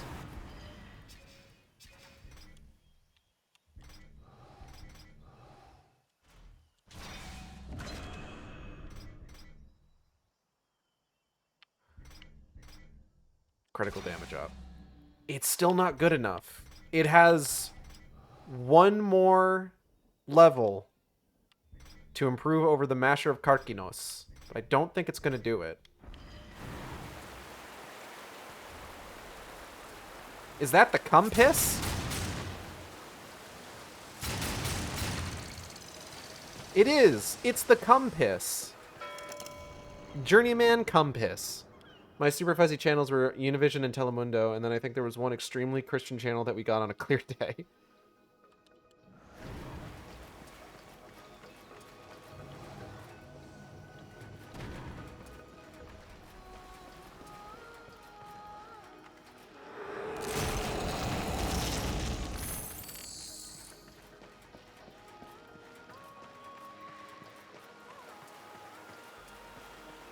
My mom was never able to afford cable television, so I was raised on PBS. PBS had some good stuff.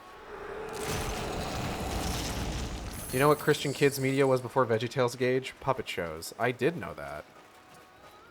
I have seen exactly one episode of David and Goliath.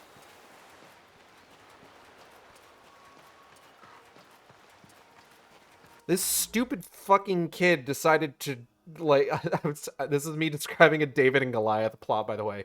This stupid fucking kid decided to pour red paint into a ground well. Because he's just like, check it out. It's like fruit punch for the animals. It's just like, you dumbass motherfucker. Somebody's poisoned the water hole. And it was fucking Davy of Davy and Goliath.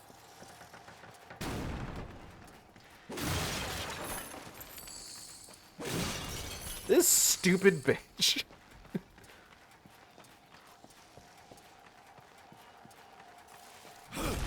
I did watch a lot of VeggieTales, but to be fair, early VeggieTales is still pretty good.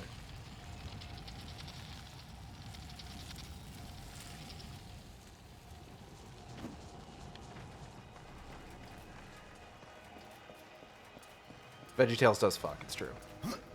I'll talk about the things you find on cable TV. There's some odd and great stuff on PBS and PBS Kids. Hell yeah.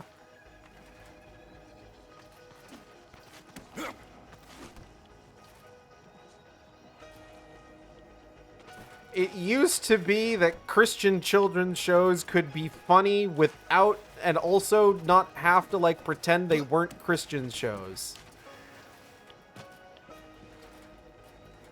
Now you've got Mormons trying to sneak prosperity gospel into goddamn... what's it called? Fucking Swan Princess. PBS goes without saying. Reading Rainbow, Arthur, Zoom, Cyber Chase, that one with the China. Sagwa! Doesn't her name mean dumbass? Oh god, remember Dragon Tales? I was way too old to be watching Dragon Tales when I would actually end up watching Dragon Tales.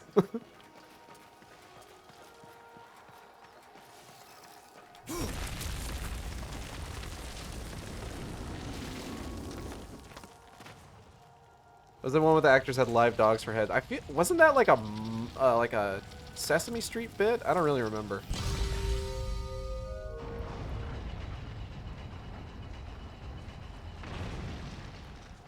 Oh my god, I had a Kratz Creatures, like, I had Kratz Creatures books when I was a kid.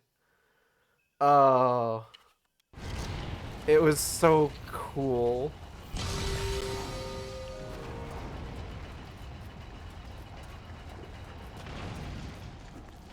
And yeah, and then they did Zaboomafoo. It's a little upsetting that the Kratts were no longer, the Kratts themselves were no longer the focus. But you know, it was better than Zaboomafoo. You're right, and you should say it.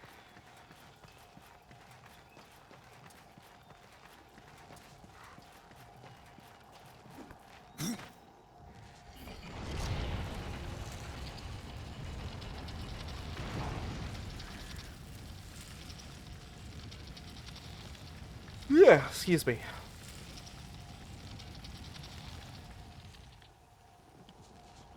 How the hell do I open this thing?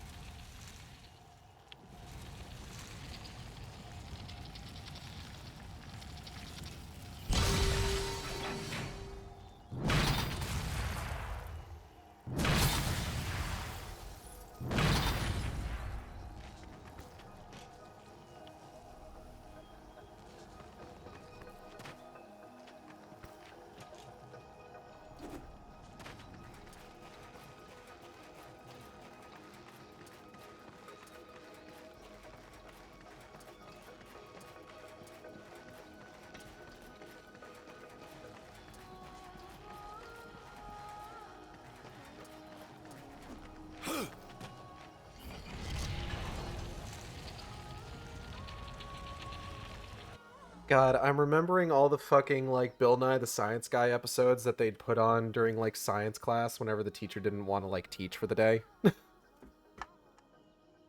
I remember there was one where it was about the states of matter, and the opening bit for it, well, so while a lot were good, we also got stuff like Caillou.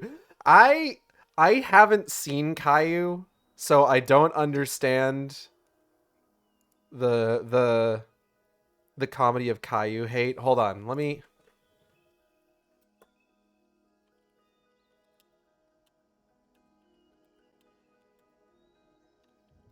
Hold on.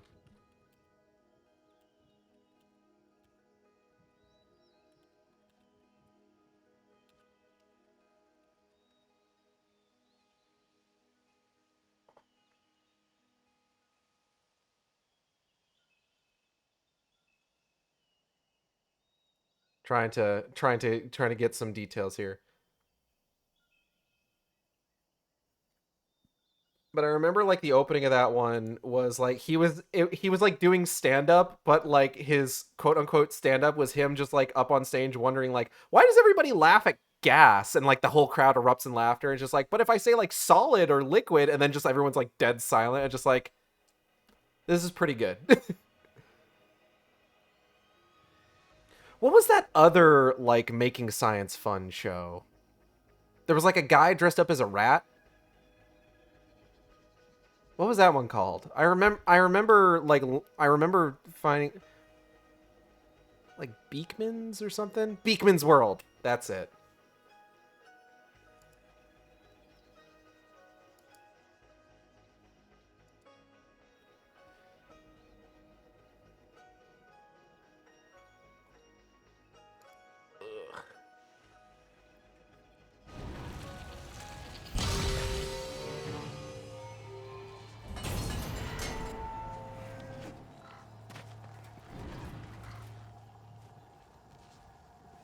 How much progress have we actually made in Darksiders? We're in the middle of a dungeon. So, I mean, we're doing pretty good. That opened this? It did. Like in the past hour. We've made a decent amount of progress.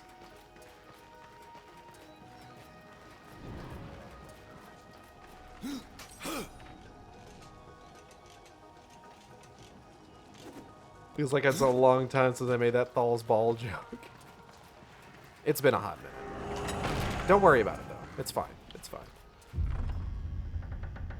I'm just amazed. I'm just honestly glad to, like, still have energy to, like, keep going at the moment.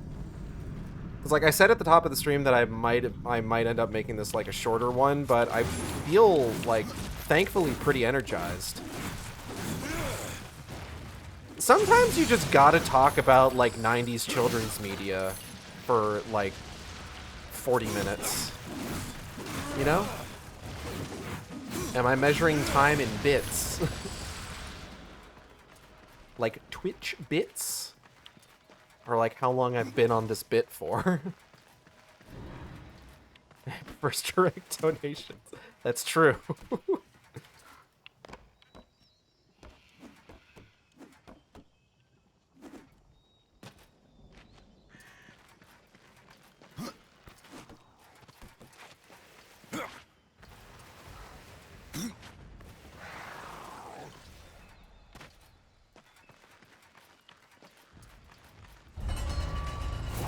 Uh-oh. Uh-oh.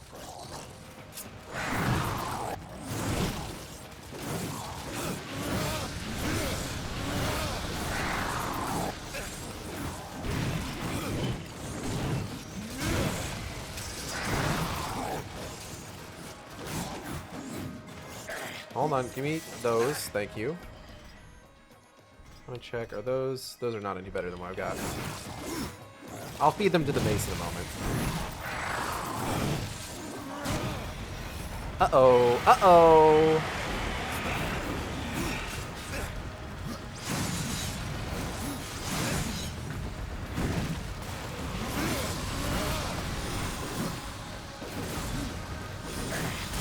Ouch.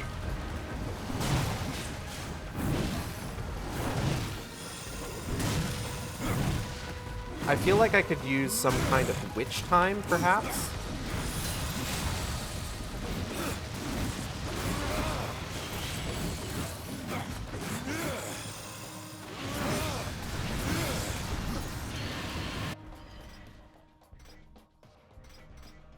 Ah, no. Ow.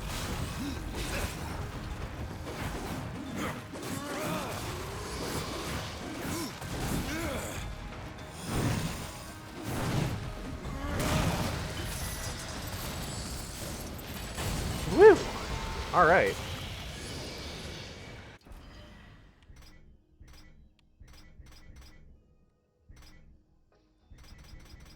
Feed it to the babies. My mascot foam-a-late. Or as a topping on soured creams.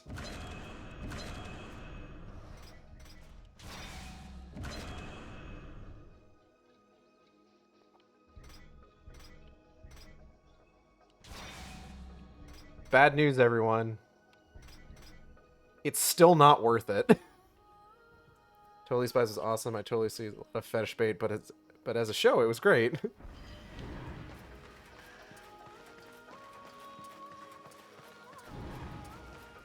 I just remember, like, Totally Spot. What was that other one that same studio did? It was just, it always struck me as weird because it's just like they're trying to do anime that isn't anime. And it always struck me as odd.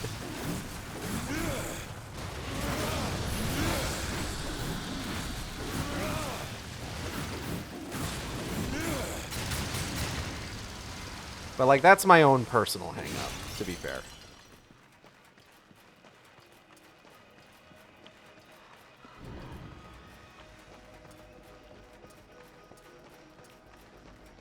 I felt like I remembered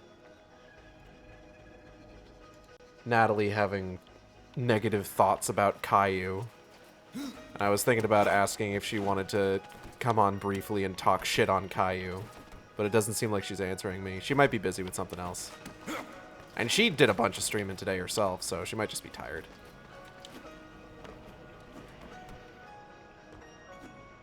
Which I couldn't blame her for that. Book it a dead. Book it a Beppo. Ball. Real ball hours. Babar! You're thinking of Babar.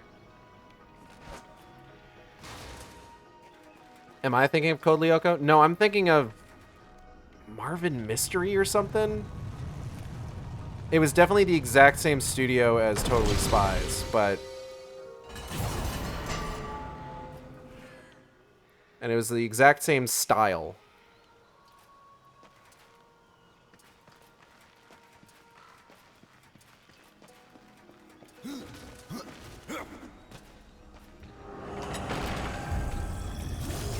Code Lyoko. I don't remember liking Code Lyoko all that much. Ow. Oh, these construct champions are infected with the taint. Ow.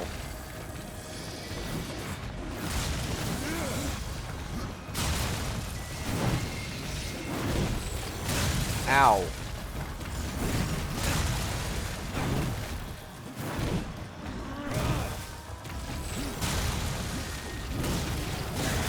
Ow. Bitch.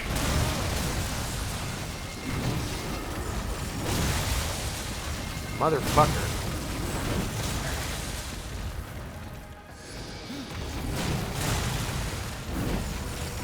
I gotta at least take one of these guys out, because this is getting kind of bad for me. Okay, one down. Ow, fuck. Why are you here? Go away.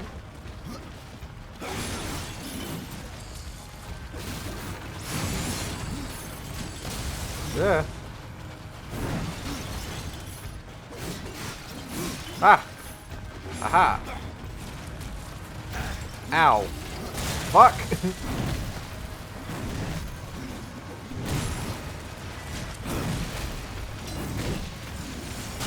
Ow! Bitch!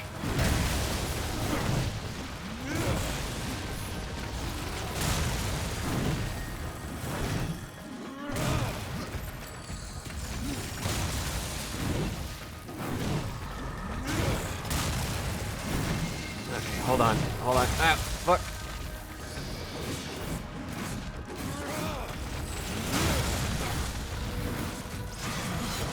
There we go. Okay, okay. We're good. We're good. Everything's fine. Hold on.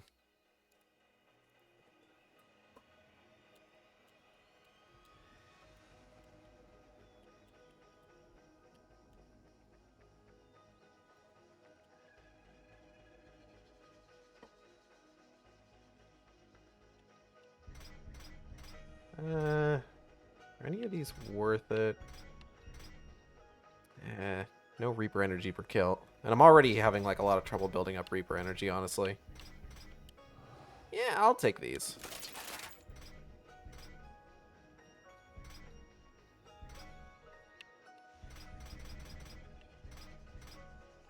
Carven stone.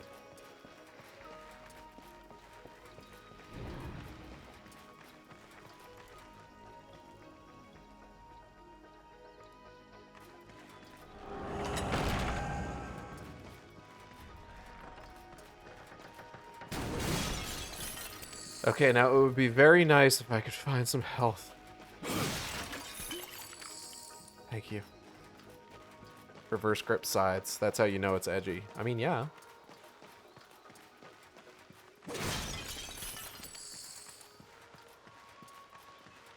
What, do you not want death to be cool?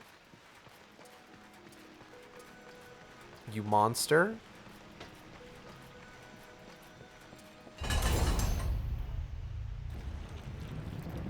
Oh, this seems like a boss.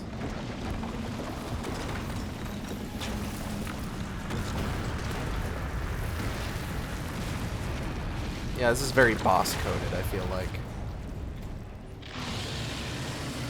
Construct Hulk. Bang, bang, bang, bang.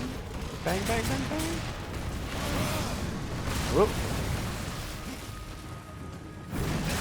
Ow.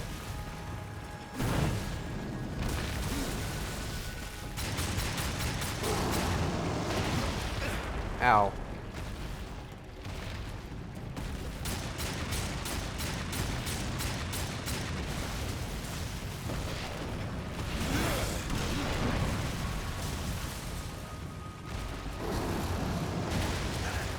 Ah, fuck.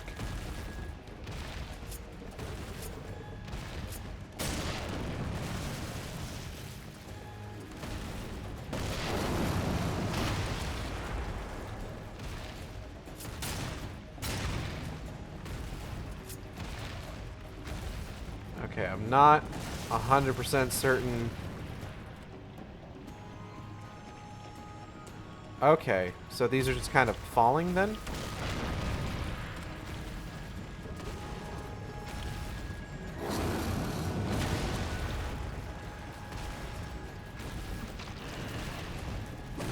Fuck, alright. No, no, no. Ow, shit!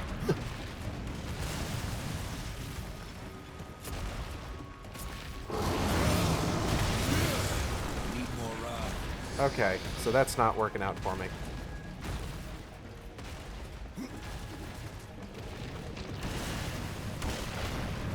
Ah, son of a bitch!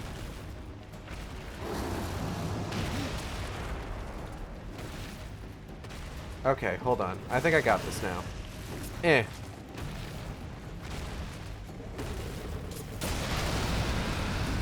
There we go.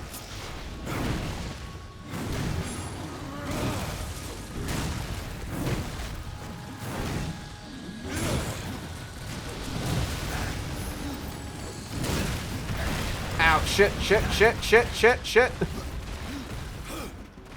Okay,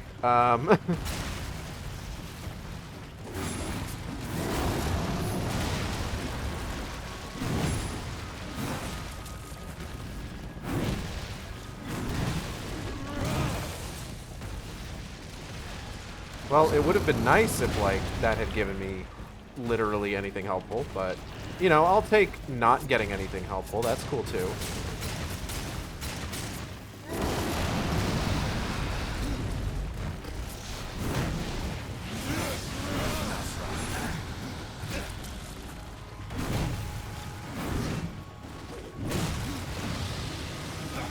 Oh god, I need to fucking run.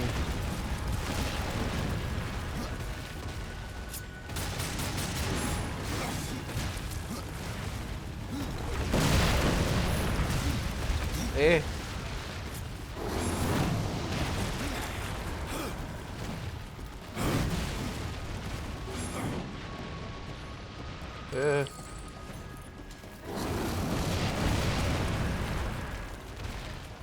Yeah. Fuck. Ah. Ah. Okay. Eh. Did that hit him?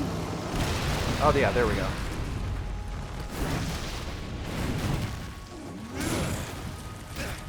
I'm not doing so hot right now.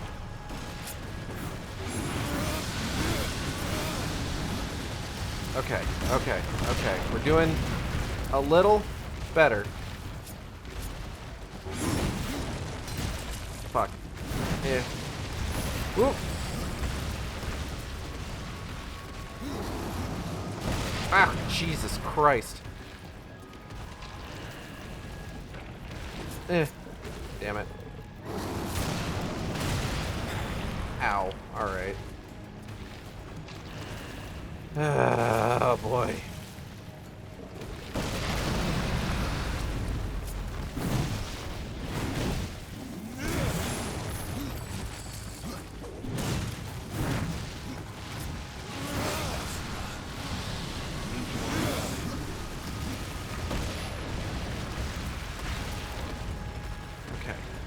Okay. Whew. Alright,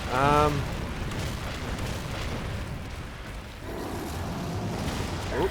Ow, shit.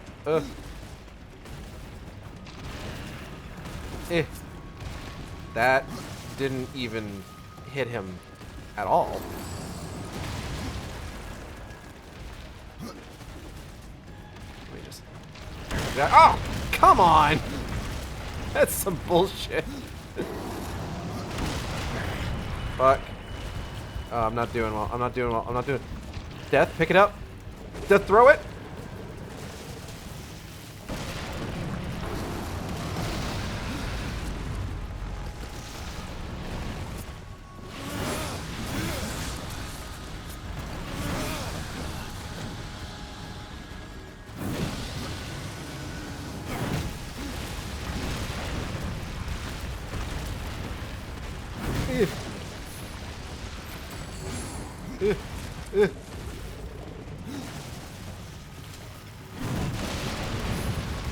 Eep.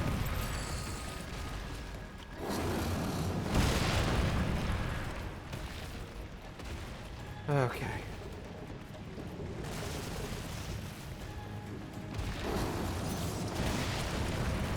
Alright, hold on. Ah! Come on!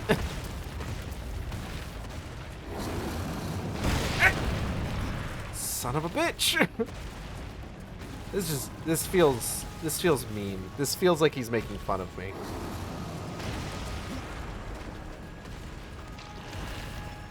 Eh.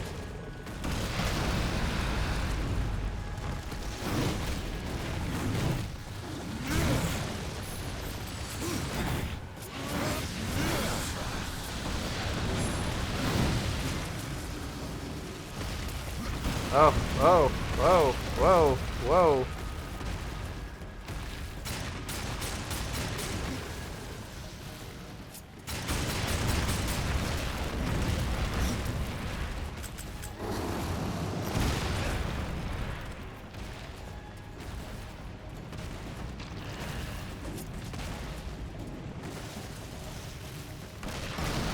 Okay.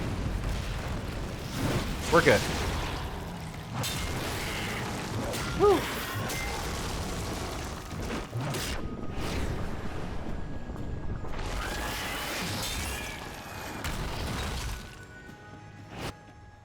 Skeletal Axe of Rending. A tale often told amongst the dead plains concerns a proud warrior, who boasted often of his skill, only for it to be later revealed that the braggart had claimed, I don't think you can say that, had claimed the victories of others for his own. As punishment, the warrior was transformed into a magical axe, doomed forever to assist others in gaining the glory he had so wrongfully sought. Although this axe does not strike as hard as many other weapons, it steals the vitality from those it strikes and transfers it to the wielder, strengthening him whilst weakening his foes. Critical strikes with the axe rend the foe for even greater amounts of stolen health. The game saw me being... The game was just like, hey, I see you having some trouble like keeping your health up. Here's a fucking pity weapon, idiot. Good lord. Alright. Yeah, none of those are particularly good. Crit chance, health steal.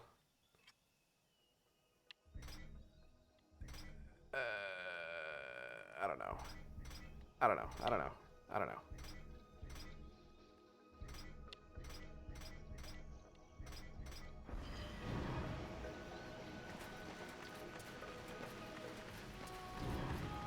Alright, let's finish this level.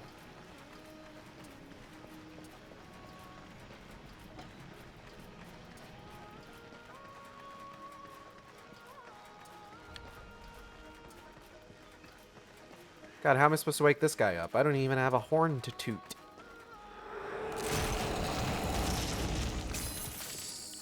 What the hell did I just get?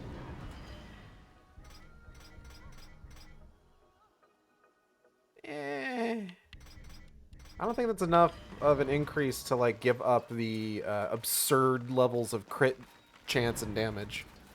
I was like the claw fists more than the axes hammers. Yeah, me too. For sure.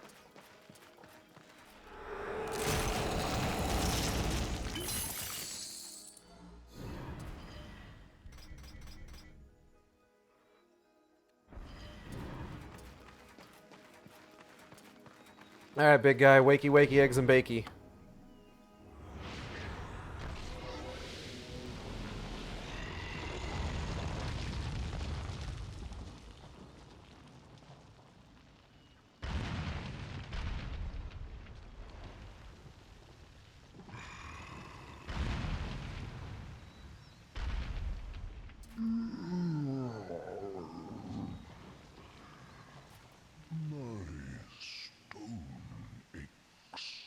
You may ache, Warden, but you're not corrupted.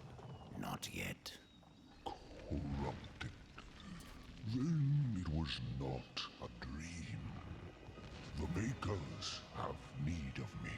The Makers say that you can reach the Foundry, and that a Guardian lies within. The Foundry, yes. It is where I was cast. But it was lost. And now... you will need my help. Your slumber. Corruption spreads across your realm, and you slumber. Stone is heavy. It is easier to rest. I feel that. In my dreams, I can move again. In my dreams, I am flesh. That's kind of fucked up and weird, man. This place, what was it? I cannot tell you. It's on the tip of my tongue. But my tongue seems to be elsewhere. Okay, that's... Will you help me, old That's one? pretty good. That's pretty funny. Evidently, he doesn't.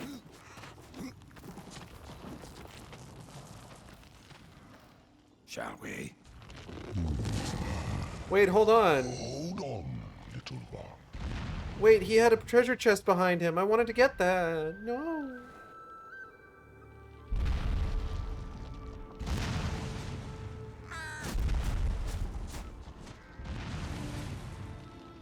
In my slumber, I have felt the Guardian reaching to my dreams. In my restless dreams, I see that town. Silent Hill. You promised to take me there again one day, but you never did. You must speak with Adar and make your peace before Well, I'm alone there now, in our special place, waiting for you. It's to incentivize backtracking. No, I know. But also it's just like, man, come on.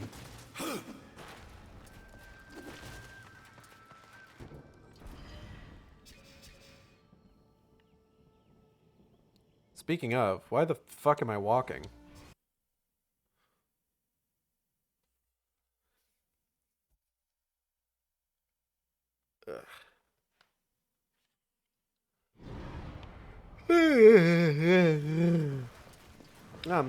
Excuse me.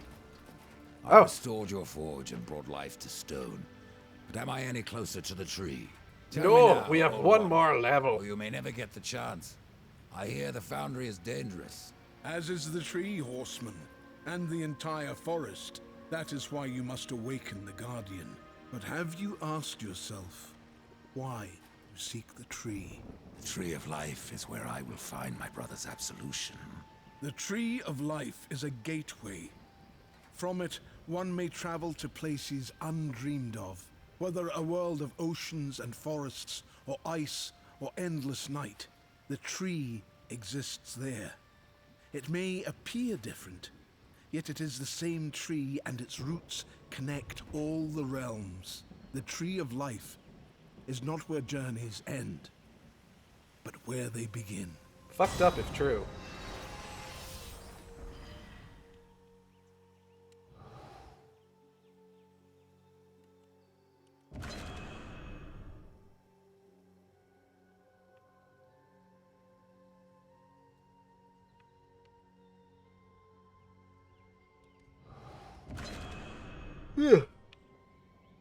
Excuse me.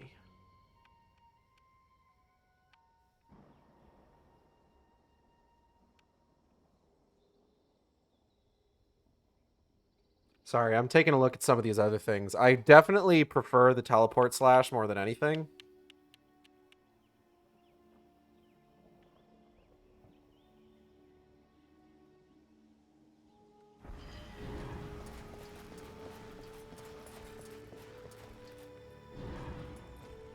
Okay, potential hot take. The voice direction of big/turtle characters needs to talk slow is so annoying. Death's tone changes so much when he gets pissed. You yawn a lot, boy. You eepy? I may be a little eepy. What of it? I'm gonna go talk to Shami Mommy.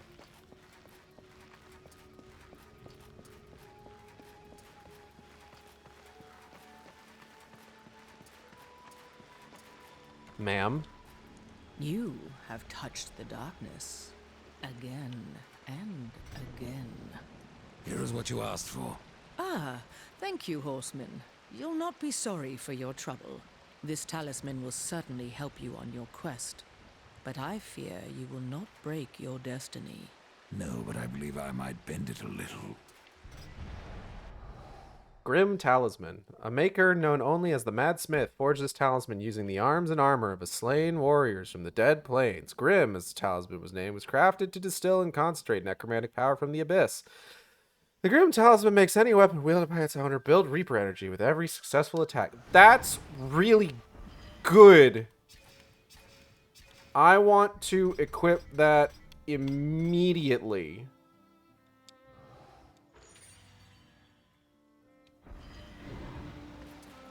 Okay, bye, Muya. Love you. Horseman, good luck. Thank you.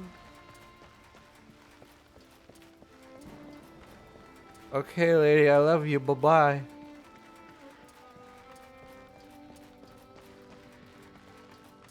If memory serves, has never left my equipment. It's a good buff to have, honestly.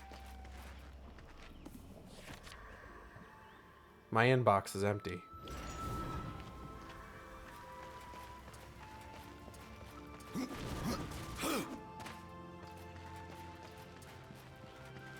Yeah, I'm definitely not feeling as, like, stressed and anxious as I was before. But I'm definitely still getting tired. What time is it right now? I need to actually... Give me 1 second. Because it's Raggy's turn to be out for the night. So, Cassie, come here real quick. Come here, pudgy baby.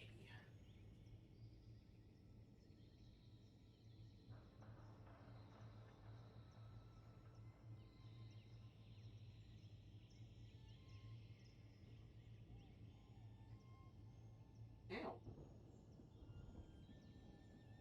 What are you swiping at? There you go.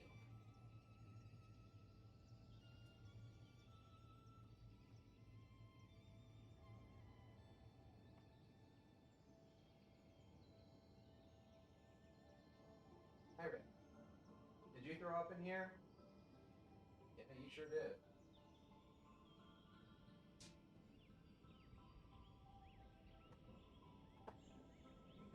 All right. Raggy threw up.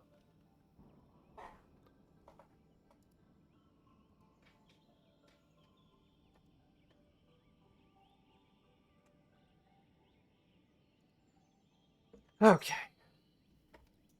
Now then. Foundry. Karn! I've got your compass. Worry not, Maker. Now you can find your way home. This compass guided me to many wonders. To hold it again after so long, it makes me feel a mere 500 years old. Thank you. Gauntlets of Savagery. Using the very bones of the demon he defeated, an unknown maker craftsman forged these weapons to celebrate his victory in battle. The wearer of these gauntlets is imbued with the demon's feral energy. The more damage is done to the wielder, the more frenzied and savage his attacks become. That also sounds pretty good. Sorry, man, but every time you talk, all I hear is motorboat sounds, respectfully. That doesn't seem very respectful.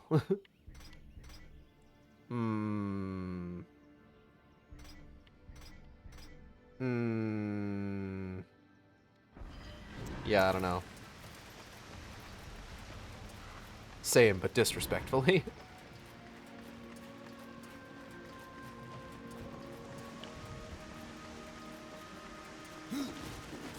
You are all so horny. Alright, let's get out of here. Hey, big fella. Tri-stone.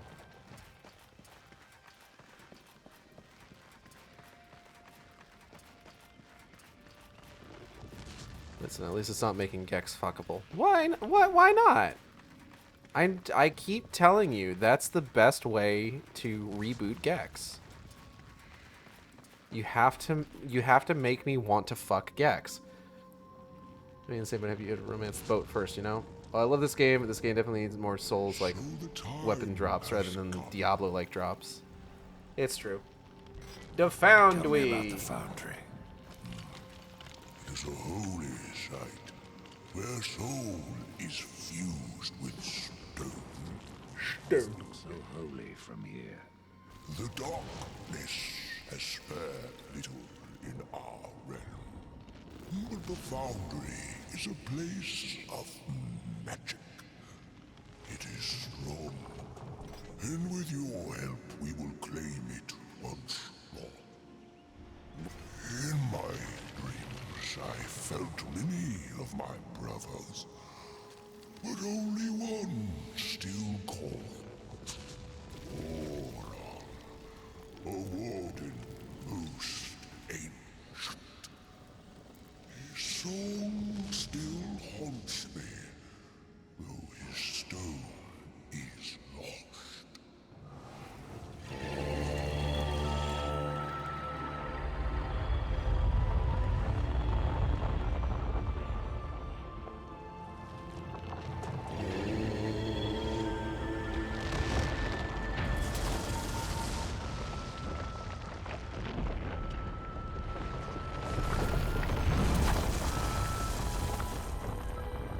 Damn, alright. It's not safe here. All flesh or monster. I'm sorry, I can't just not. I can't No not point look at either. Death's nipple in the bottom left. You heard the warden. It's not safe to go alone. You need my help. Oh, all right. This is no place for a horse.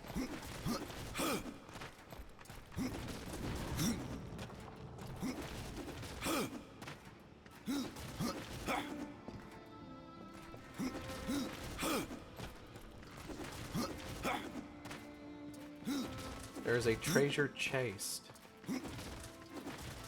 Amazing chest ahead.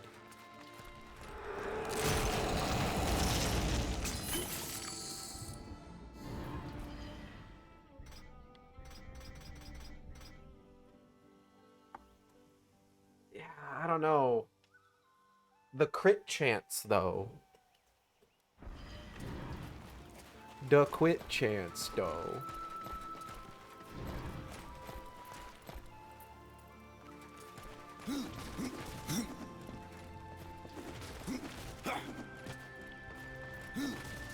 Dislike the lack of horse in the third game.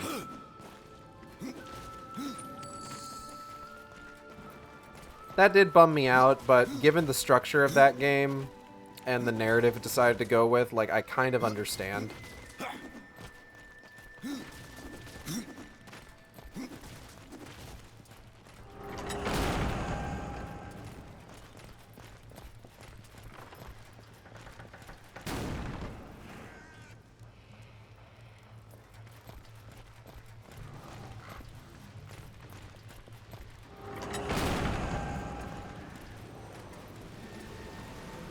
A Wardian, the Guardian.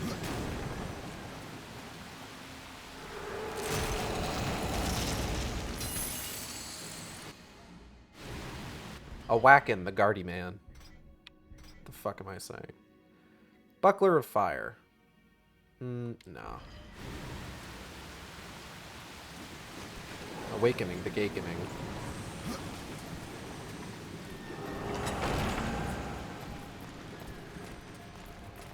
The Foundry. That's a big fucking hammer. Why does that hammer need to be that big? That just seems unwieldy.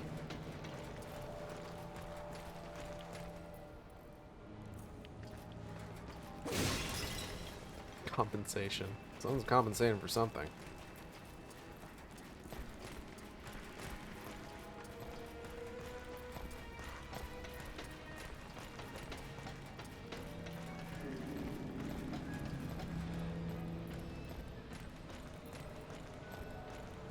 Have at it then.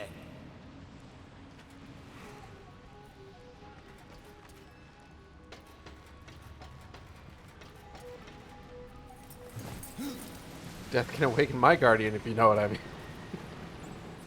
Yeah, you know what? Boy got that cinched waist. Can't blame ya.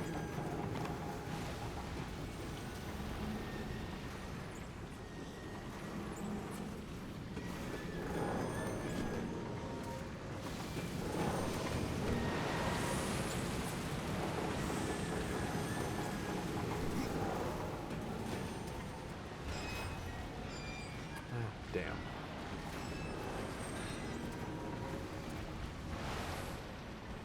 Look, each horseman activates some neurons.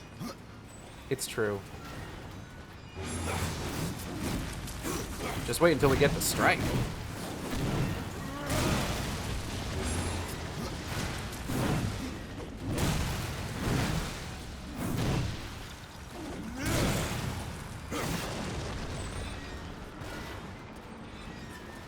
Although Strife honestly gets a bit of his thunder stolen from the fact that he has to be in the same game as Dis.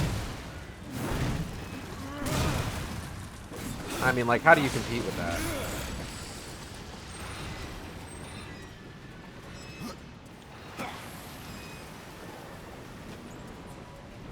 The answer is you don't.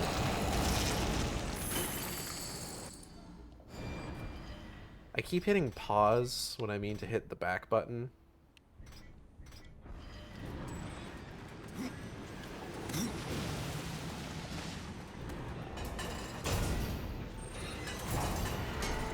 Hey, Raggy.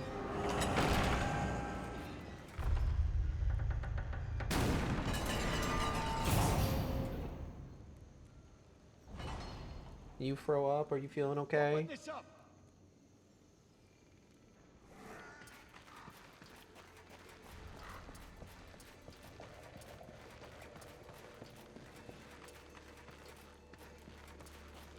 Raggy's gonna be fine. I think it's just he was cooped up in the master bathroom all day. I feel like I mentioned this before. We're trying this new thing where what the? Hold on. Oh. Oh.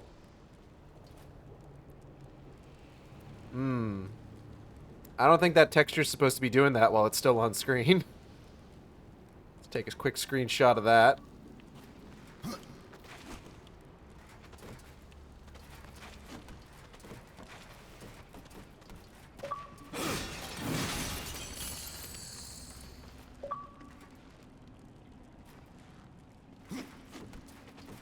I think death has awakened that texture, if you know what I mean. I don't.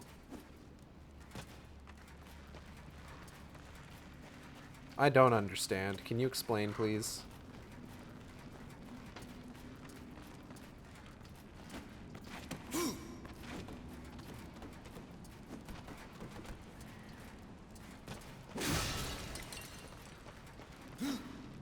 But yeah, we're trying. I've been trying a new thing where Raggy and Cassie like switch being like out and about for like one full day and night before switching back. I'll get the door.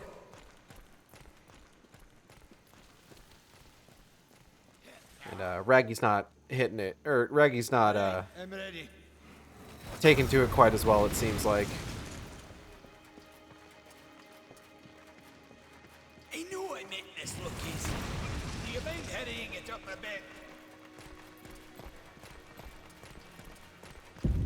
Can't compete with a woman whose waistline is That's as the wide as Guardian Texas is fighter. empty. And if you would get to the tree, we will have to wake that beast. And then what? The Guardian will do what it was meant to. Destroy the corruption blocking the tree. Yeah, I'm sure that'll happen. Looks finished. Why does it just stand The there? body is finished, aye. But as it stands, it is no more than dead stone.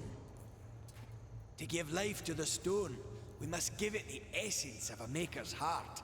3 of them for a beast this large. And how do we I do say this that? affectionately. I need this These to ruin me. heartstones were finished, along with the Guardian. Ain't that the Never truth? married to the stone. They're all in the temple. We need only look to find them. Then let's go.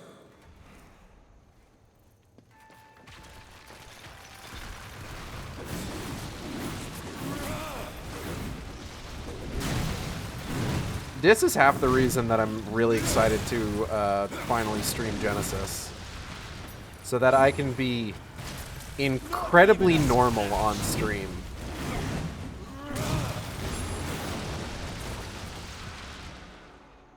Having not played Darksiders, let me look up... Fuck, man, you're right.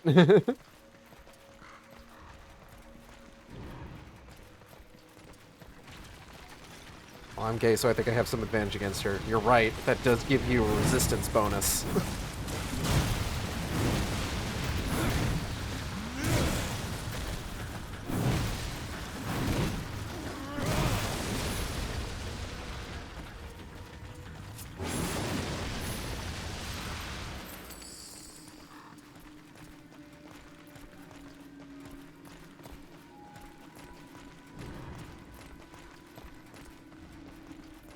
Oh, hold on.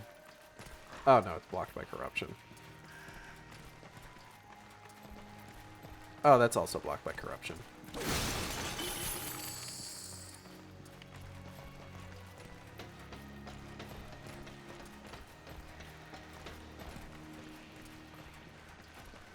Alright, I've got you, Ryder. Hop aboard. Yoink.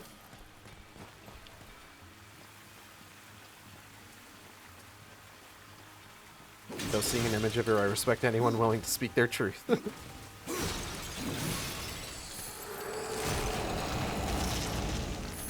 And that's all we ask.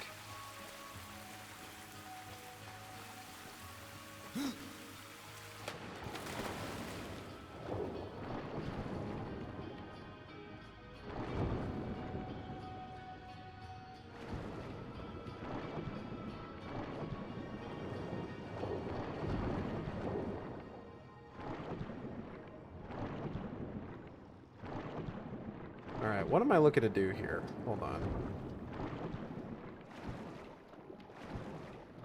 Here's one of these things.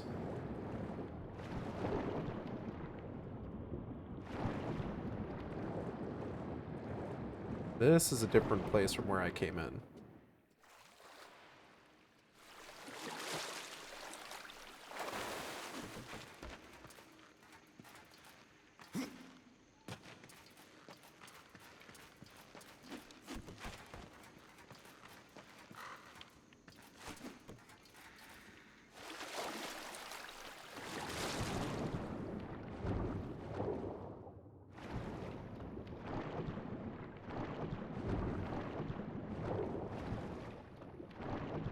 On.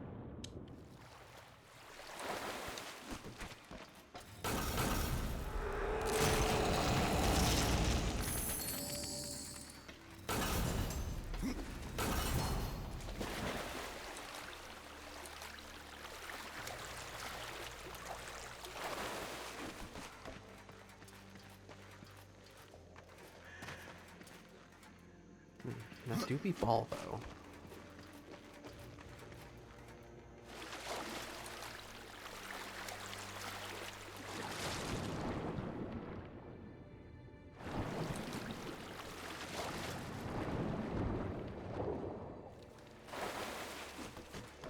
Again, I have a few complaints about this game. The fact that it almost constantly made me feel stupid by me not knowing where to go and what to do is one of them.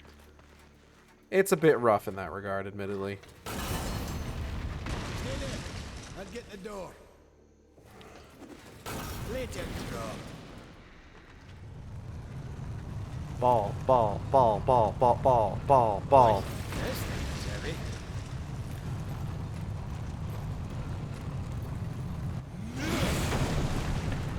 Oop. Hey, there we go.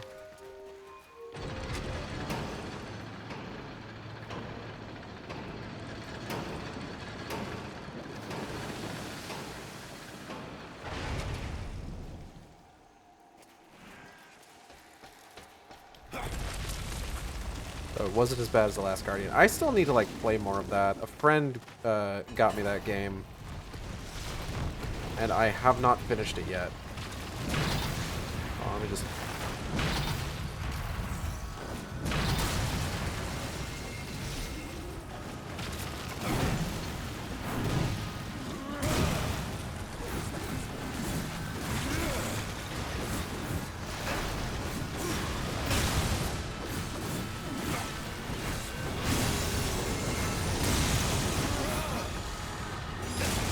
Ow.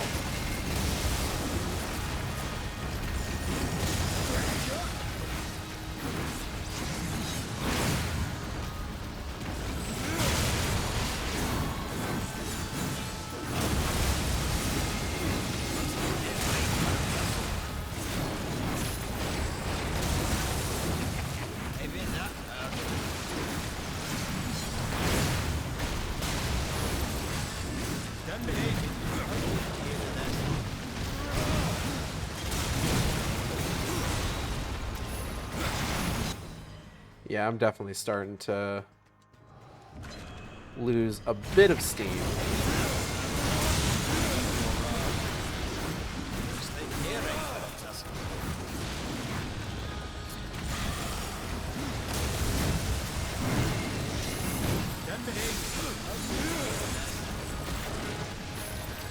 I'll tear you stone from stone. So we might be in for a quick stop here soon.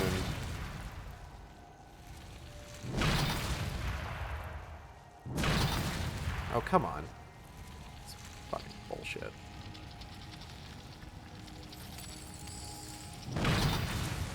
It's alright, I've got you. There we go. I want to go clear out some of those some of that corruption and find out where this guy has to slot in here real quick first, though. I suppose while I'm working on that, I do want to take this opportunity to thank everybody for coming by the stream. I hope you all had a good time. I know I did. If you enjoyed the stream, you can subscribe here on Twitch. We have special emotes for subscribers. You can also follow me on Twitter, Tumblr, and Blue Sky at AcidXShark. That's ACIDXSHARK, where I post all the streams as they happen.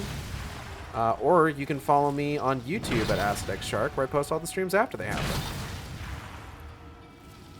I've posted some highlight reels of both the Lake House DLC playthrough earlier this week, as well as the Sonic 06 stream from the other day. So you can go check those out on YouTube.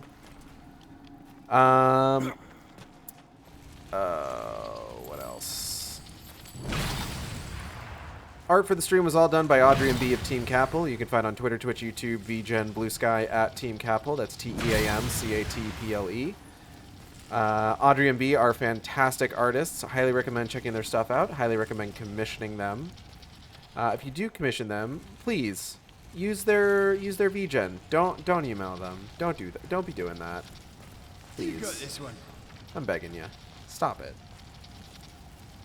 Yes, and all VODs are on YouTube. I do my best to get all of them uploaded. There are only a few, what's the word I'm looking for? Exceptions in that I think really early on in my streaming career, I missed out on getting one of my Assassin's Creed Origins playthroughs uploaded to YouTube before it fucking disappeared forever. And also one of the Dead Space Martyr VODs, I need to actually fully redo that book club stream because it uploaded to YouTube with no audio for whatever reason. Oh shit.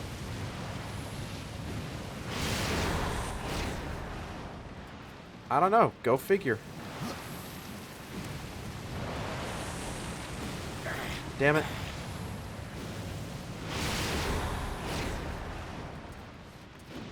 Upcoming streams. Tomorrow, Silent Hill 2 remake. We're going to be playing through another chunk of that. Next week, Web of Word Wednesday. Stormblood on Thursday. Final Fantasy XIV will be continuing with the Four Lords questline.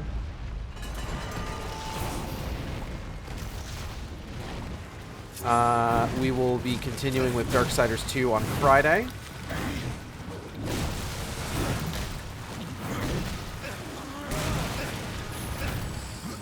And I do want to take this opportunity also, just because, like, you know, Xanda did donate the $30, make that $30 donation. I want to thank everybody who has donated to the stream to help with recouping some of those, like, emergency vet costs we needed to pay.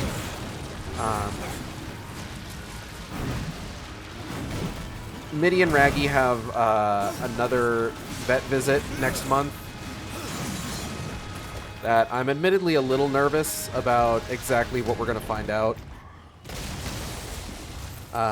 when we get there, but regardless, it has been really nice to, like, not have to worry too much about the idea of, like, being able to pay for a lot of this stuff, just because of how helpful everybody has been with helping us kind of, like, recoup that. So I do really appreciate it.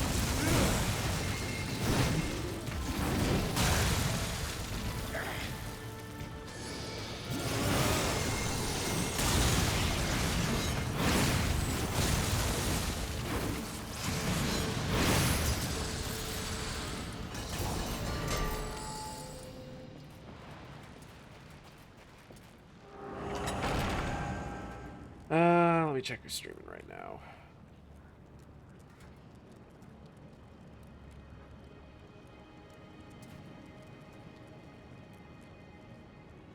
Let's go ahead and raid into Penelope once I have gotten to a good point here. I'm going to open up this chest and then we'll probably call it.